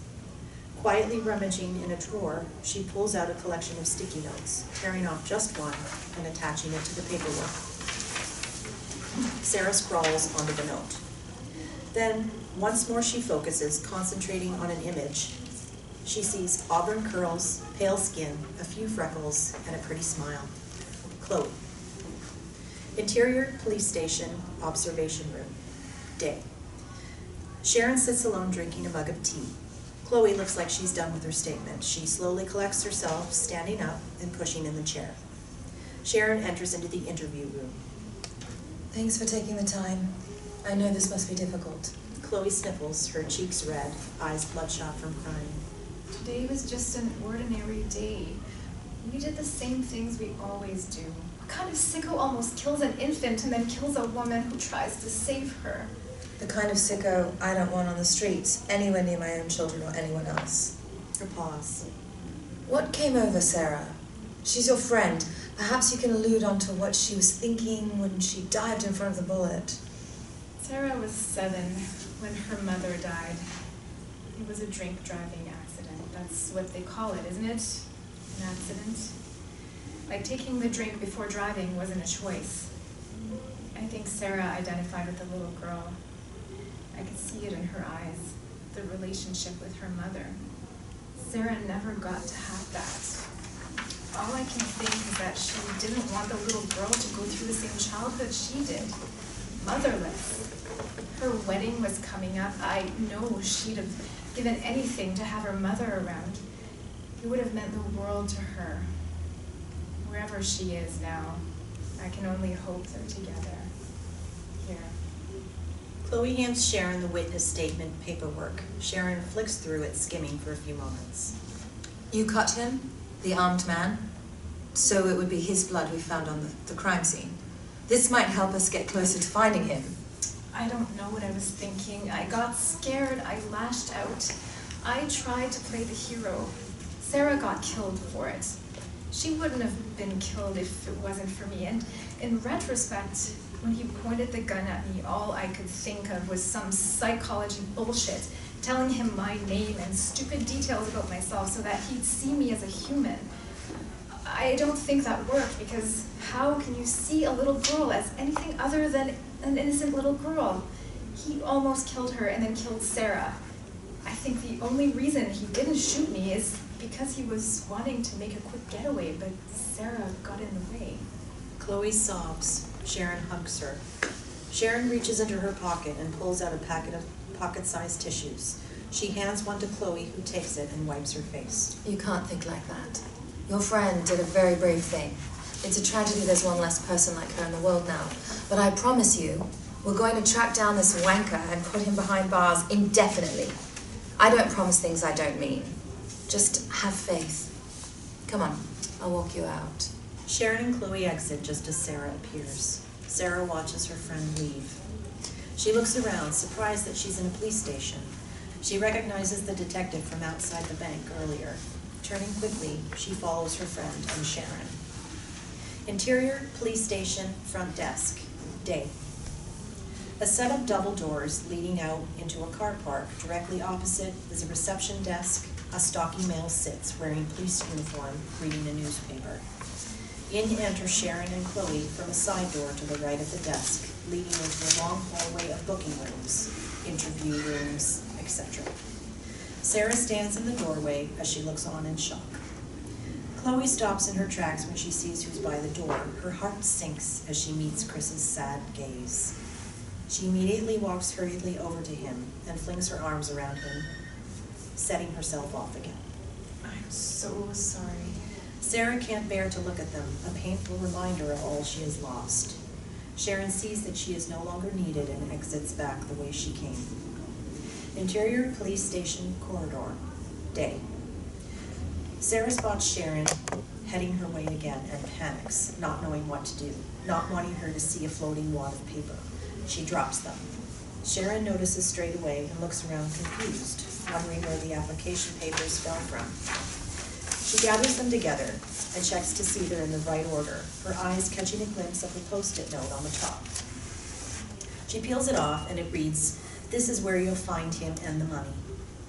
Sarah watches as Sharon pieces it together. She flips through the pages, stopping on one of the early ones. Her eyes widen. Pulling out her mobile, she dials a number. It rings a couple of times and is picked up. Sam, you're going to want to meet me at the front. She hangs up, looking around once more, clueless as to where the paperwork came from. Sarah sees this and is satisfied, for now. Interior, killer's flat, day. Sarah's back again. The place is still a state, exactly as she left it, and exactly as messy as it was, even before she did a number on it. The robber is no longer unconscious on the floor. Sarah looks around frantically, but cannot see him. What she does spot, however, is that the rucksack with the 3,000 pounds is nowhere to be seen. The door is ajar. Sarah walks to it, across the mounds of dirt and laundry. When she reaches the doorway, she steps out. Interior, hallway, day. The building is fairly small, only a few flats in it, 3 or 4 maybe. The flat Sarah walks out of is on the first and only upper floor and is the door at the end of the corridor. The hallway is shoddily decorated, paint is peeling, and there are stains on the carpet. No one in their right mind would choose to live here. Sarah leaves the door open behind her, as it was. She walks along the corridor, her footsteps not making a sound. She can't be heard at all. As she's about to pass a door on the left to what looks like the communal bathroom, Sarah stops dead in her tracks. She listens. She can hear water running. Interior communal bathroom, day. An average-sized bathroom, a bathtub with a shower head sits to the left of the door, the sink and the toilet to the right. Above the sink, there is an oval mirror, a mirror which the robber is now using to clean himself up. It seems he cut his face badly with the glass. Sarah stands to the side of the sink, watching him, avoiding the mirror, just in case. He wears the same clothing and the rucksack is on his back, as if he's ready to make an immediate escape once done. The tap is running. The robber dabs cold water on his face. He makes a hissing sound as the water stings him. Didn't I say sit tight? Grabbing a hand towel off the side of the bathtub, the man wipes his face and turns toward the door. A police siren begins to echo in the background. The man is suddenly alert and quickly begins making his exit. Interior hallway, day. Exiting the bathroom hurriedly, Sarah follows him. Turning right at the end of the corridor, he passes another flat and then reaches a set of stairs.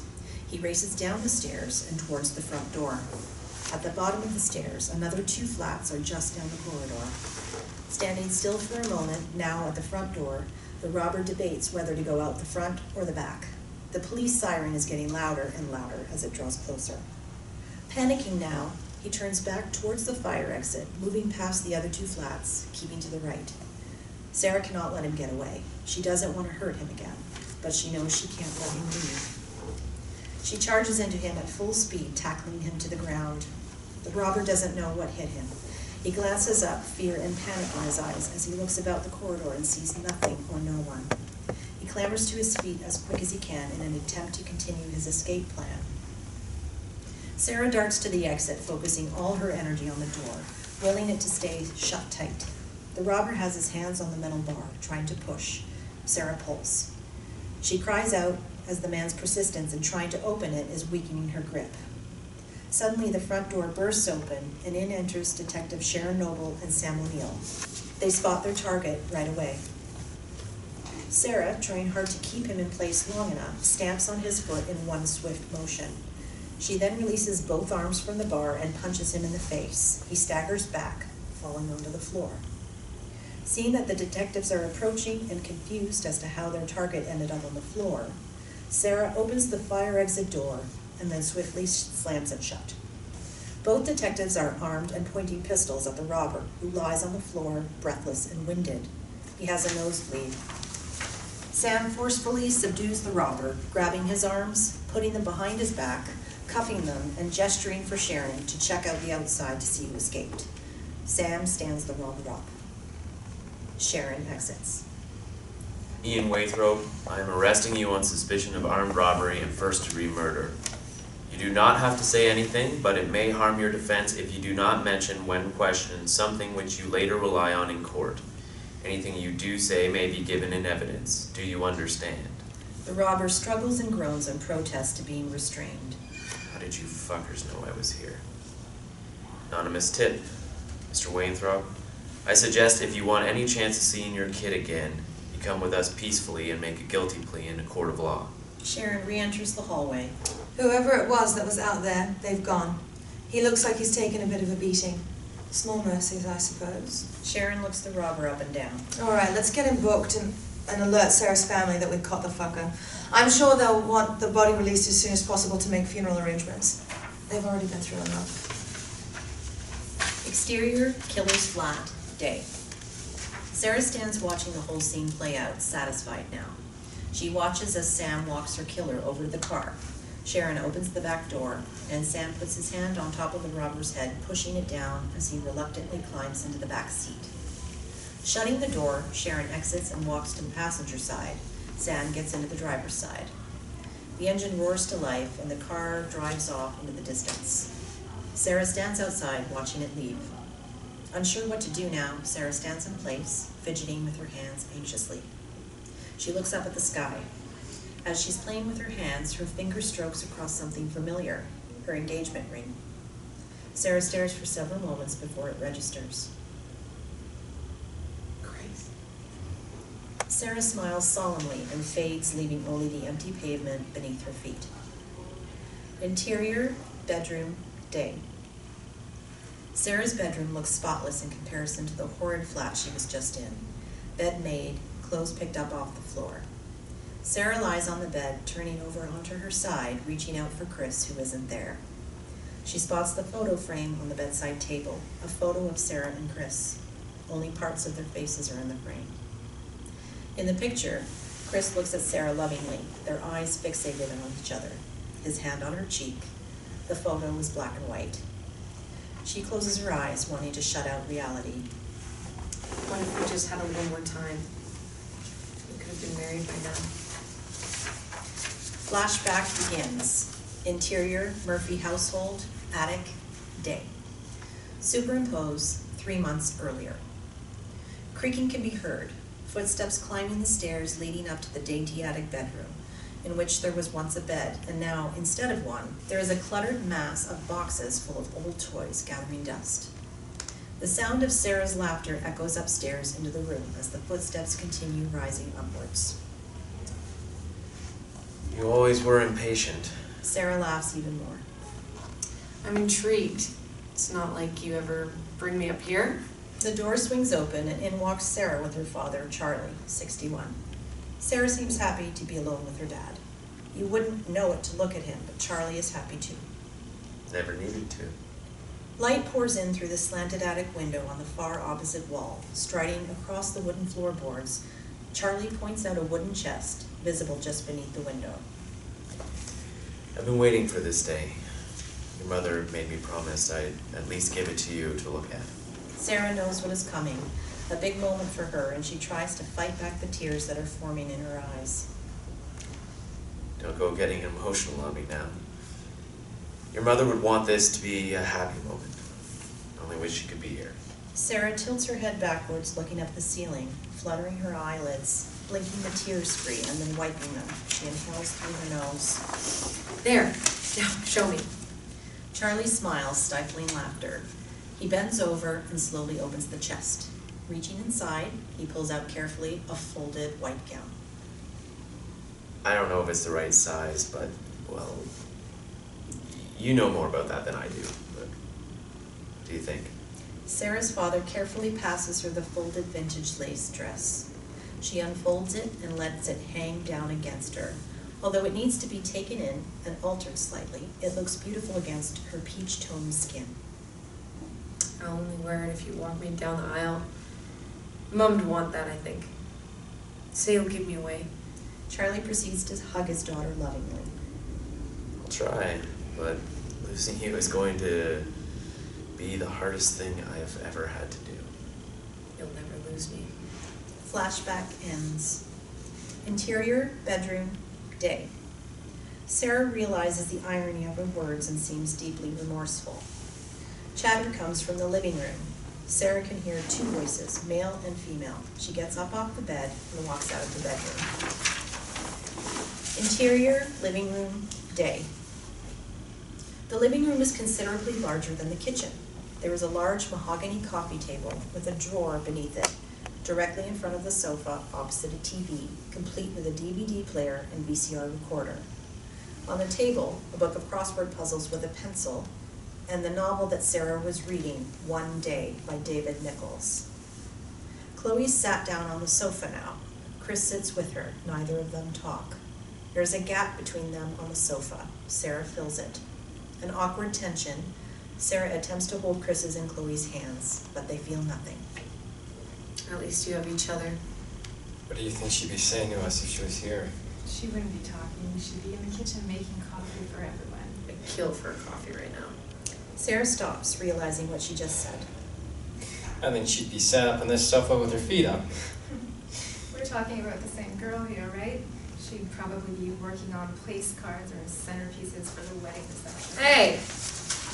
I lived with her once too, remember? Then it was your turn. I missed having her around. She spent so much time with both of us at one point or another. Her not being here, I don't know what I'm gonna do. Sarah doesn't know what to say, but she's fighting back the tears beginning to form all over again. She scoffs. This is getting old. I was so lucky to find a best friend and soulmate in both of you. Some people never get to find both. I'm sad that I never got to prove how much I loved the both of you. I hope somehow you both know. I hope you know that I wouldn't take back any of these last few years, though I might reconsider jumping in front of a bullet. Sarah laughs through tear-filled eyes.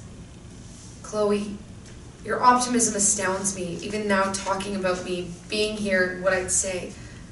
If only you knew. I'd say that you needed to keep that. Don't lose that gift. Chris is going to need it in the coming months. Don't let him be sad for too long. Emotions tend to consume you when you dwell on them. Trust me on that. Life's too short to be full of regrets.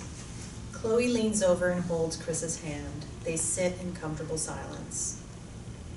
Chris, no one tells you what it's like to die, to leave behind everything that keeps you grounded. Loss is painful, it's agonizingly painful and downright unbearable, and it doesn't stop when you die. I'm losing you just as you are me, and I keep thinking about how I'm going to miss our film nights and the nights where I'd cuddle up to you on the sofa. The sofa, I'd know I was safe in that you were all I'd ever need. We created a lot of memories over the years. You can believe that, and I'm going to take those with me and guard them with everything that I am. And I'll be waiting for you in whatever lies next beyond this world. I will be waiting for you. I would have loved to have been married to you, to be Mrs. Sarah Rowlands. I guess the till death do us part bit came a little early. But I will always, always love you. And now I need you to be strong. Sarah knows it's time to go now. She kisses Chloe on the cheek. Chloe touches her cheek and gasps at the sensation. Chris looks at her. Sarah smiles and kisses her fiancé on the forehead, and then, for the last time, Sarah kisses him on the lips. Chris looks shocked. He looks back at Chloe. They gaze into each other's eyes, knowing what they have both just felt. Be happy. Sarah leaves, disappearing into nothingness. Interior, Murphy household, living room, day. Back in the same living room as earlier. No Christmas decorations this time, and the purple wallpaper that once was has been replaced by a navy blue kind. The room seems to have now adopted a more masculine personality. Other than that, not much has changed. Sarah sees her father asleep on the sofa, the same old sofa. He snores slightly. Sarah laughs. Charlie, now almost bald and still slightly overweight, looks peaceful. Sarah cuddles him. He stirs, but he doesn't wake up. Daddy, you took care of us all your life. You put us before yourself. When we needed someone to turn to, you were there. When we needed to scream and vent at each other, you'd make us play games, and we'd all end up laughing so hard by the end that we'd forgotten whatever it was that we were arguing about in the first place. Snuggling up to her father, she continues talking to him. Without you, I know I wouldn't have grown to be full of compassion, love, and I probably would never have learned that surviving life's most difficult challenges often leads to the best and most worthwhile ones. I love your devotion, your affection, your charm and charisma. You helped us deal with the worst loss, and now I know you're going to help Fraser and Tom too. I just hope you'll reach out to Chris and Chloe because they're my family too. I love you, Dad. Sarah kisses Charlie on the cheek, her hand caressing it.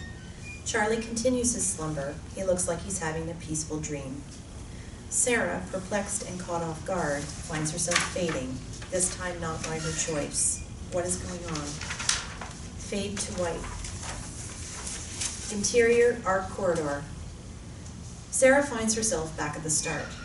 Back in the corridor, the all too familiar winding corridor that began her journey back to Earth. Almost nostalgic now, Sarah's been through the motions, and now she stands back where she couldn't see herself progressing. There are no doors this time, just a long white corridor.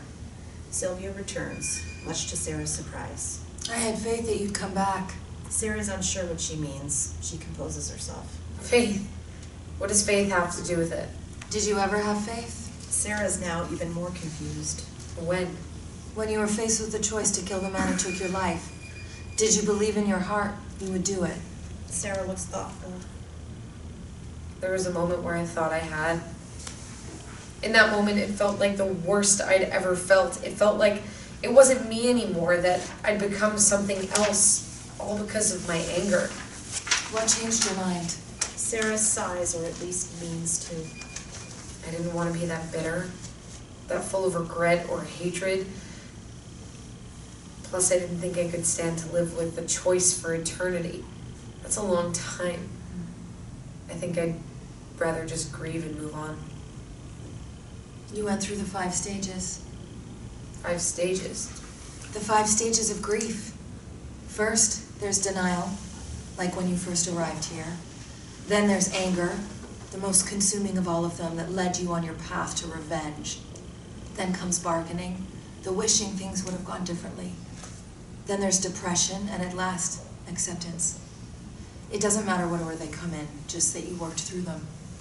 Feels weird grieving for myself. You lost a great deal. Everyone grieves when they suffer a loss. Grief looks different in everybody. But going through these stages is the only way to recognize that you're ready to move on. Move on to what? You returned here because you had relinquished all earthly ties. You are ready to move on. Sarah's overwhelmed. Happy tears this time. So this is it? I'd like to ask you, what did you learn? Your time on Earth, your 26 years, what was the most valuable thing you learned? Sarah smiles warmly. I learned that you have to appreciate the little things because one day you will look back and they will be the big things. And you shouldn't take life for granted because it's short and to waste it would be a tragedy. Sylvia returns the smile. Do you feel like you wasted your life? Sarah is somewhat taken aback by this question. No. I think I lived. I may not have done anything really crazy like skydiving or swimming with sharks, but I had a life that I was happy with, that I was proud to wake up and call my own. By that standard, I was living. I'm sure of it. I was just doing it my way. A door appears in the wall now. Another one. A white door. Sarah sees a light seeping out from the gaps. It's not for me. I think you're ready. All that's left is for you to walk through the last door. Sarah looks at Sylvia. She smiles. Then she returns to looking at the door. How do you feel? She walks towards it but stops right in front of it, her hand on the door handle. Sarah hesitates. Welcome. I feel like that light is meant for me. Then you know what you have to do. The woman in white watches. Thank you, Sylvia. Sarah turns the handle. The door opens. Fade to white. Interior bedroom. Sarah lies in her own bed. The sunlight seeps through the windows. No longer harsh, the light splashes onto her face, its bright rays causing her to rise from her slumber. This time Sarah smiles, peacefully. A woman clears her throat. Sarah sits up suddenly, eyes drawn to the window. An ethereal figure stands by the glass doors, the sunlight surrounding her, creating a bright, glistening, beautiful outline. It's not Sylvia. This woman, though, is familiar to Sarah. She wears a brown suit dress with comfortable heels, with dark brown shoulder-length hair to match. Sarah stands up, adjusting her eyes to the sight. Mom? The woman turns around. Hi, darling. Are you really here? We both are. Sarah takes a moment to adjust. How am I seeing you? Everyone needs someone, my love. And I've been here waiting for you. At the end of the arc, I've been talking to the woman in white, or Sylvia, as you know her, about your progress. We both knew you'd make the right decision. How could you when even I didn't? A pause. Because you're my daughter. Sarah is in shock, to say the least. Walks over to her mother. Would I be able to feel you, or? Without answering, Sarah's mother hugs her daughter. It's been so long, my dear. I have looked forward to this for so long. Sarah is overcome with emotion, happiness. So what happens now? Do we go? I think there's somewhere we need to be first. Where? Your funeral. Isn't that a bit morbid? Sarah's mother laughs. It's beautiful. Sarah's confused. So what do I do? Take my hand. She extends her arm. Sarah willingly takes her hand, and together they disappear. Exterior crematorium, day. Superimposed sometime later. People crowded outside a building, dressed in black. Sarah, however, is now dressed in a black cocktail dress and black sandals. She laughs as she looks down at herself in her attire. Her mother laughs too. Leave it to Chloe to cremate me in the dress I wore when I met Chris. I suppose it's nice, really. Lucky. You look stunning, darling. A vision in black. They laugh together. They stand under the cover of a large oak tree, its shadows casting over them. The two look on from a distance, spotting people they recognize coming and going. The weather is sunny and clear, a slight breeze that sends a pleasant chill into the air. Outside the crematorium, people are waiting to go in. Sarah spots Chloe smiling and laughing to a few people, huddled in a crowd beneath the sheltered doorway. Chris stands near her. He looks sad, but otherwise okay. Then she notices her father. Her mother notices too. He is stood next to Fraser and Tom, now older. I think them being around each other helps. Do you? Yes. Your father will look after them, help them cope and mourn, just like he did with you for me. I have no doubt. Sarah looks on, staring at them. Did you have a good life, my darling? It was interesting, especially towards the end. Her mother laughs. What about you, Mom? Did you? I got to have 3 beautiful children, a wonderful husband. Of course I did. What about the end? I don't see it as the end. I see it as the beginning. Sarah looks intrigued. The beginning of so many things, of new chances, new opportunities, new lessons. There's a surprising amount of clarity on the other side. Have you been? I've been close. Like I said, I've been waiting for you. Sarah looks back at Chloe and Chris. Should we wait for them? They'll find us in their own time. Their story still has many pages. For us, my dear, it's time we put the book down. Sarah seems solemn once more. We've reached the end. You mean the beginning? That I do. You're wiser than you know, my dear. You get that from your mother. I love him. Chris? Yes. Time moves differently up here, so I hear. I'm sure it won't be long. For now, we have each other, and isn't that what's important? The people around the crematorium are starting to go inside. I'm not going to want to be around for this, Emily. Her mother looks her in the eye. No, dear. It's time for us to go now. With one last look at the scene and their surroundings, the people they love, the people they are leaving, the two women, hand in hand, disappear for the last time. Exterior, cemetery, day. Later. A large but peaceful cemetery. The grass is green and full of life. The sky is blue and the birds sing. Water flows nearby. A river with a little wooden arched bridge is next to the graveyard. On that bridge stand Chris, Chloe, Charlie, Tom, and Fraser. Chris holds an urn in his hands. He turns to the others. He places the urn on a flat wooden surface of the bridge in front of him. I know Sarah was nervous about marriage. She wasn't one for planning and making a big deal about it, but we all knew she was happy. Chloe smiles. Charlie nods. Fraser and Tom stand either side of him with their hands on his back. I couldn't wait to spend the rest of our lives together. Nothing would have made me happier than to be able to look her in the eye and recite the vows I was going to write. I know I'll never get the chance to look her in the eye now, but I think right here and now, gathered in front of the people I know she loved the most, I'd like to read some of the words I was toying with in preparation for the big day. Chloe smiles through the tears that have formed. She holds Chris's hand now. Go on, son. I think she'd like that. Chris nods and smiles. He pulls out a piece of folded up paper from his pocket and begins reading, holding it in his one free hand. Sarah, every day I get to wake up next to you is a day where I feel like my life is complete. I never expected to be so happy so early in my life, but then I met you, and I knew that in an instant, happy was all we were going to be. Even Charlie has a tear in his eye now. Fraser hands him a tissue. Charlie dismisses this. I say that with such confidence because I have faith in the little things. Your laugh, the laugh that comes at the end of a deep conversation, a difficult day, a minor argument. You like to laugh at how ridiculous life could be sometimes. Your smile, the smile that can bring light into an entire room A smile that when I see it, I am forced to smile back because I can't help but be completely charmed and captivated by you. Your passion, the way you go about each day is so driven.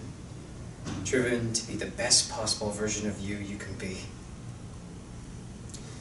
I just want to say, you are that version to me, effortlessly. You are the best. I love you. Forever and always. Charlie comes forwards and puts his hand on Chris's back, proud of his words. Chloe sobs and Tom is there to hold her. Chris picks up the urn once more. Goodbye, Sarah. Bye, sis. Say hello to Mom. Goodbye, sweetheart. Lifting the lid of the urn, Chris takes a heap of the ash in his hands and tosses it up into the air. He watches solemnly as the wind picks it up and carries it up into the distance. Chloe's hand scatters some more. They float away with ease. Sarah, gone now, floats away into the breeze and the magnificent blue, cloudy sky. She can go anywhere now, free at last. Superimpose, in 3 words, I can sum up everything I've learned about life. It goes on. Robert Frost.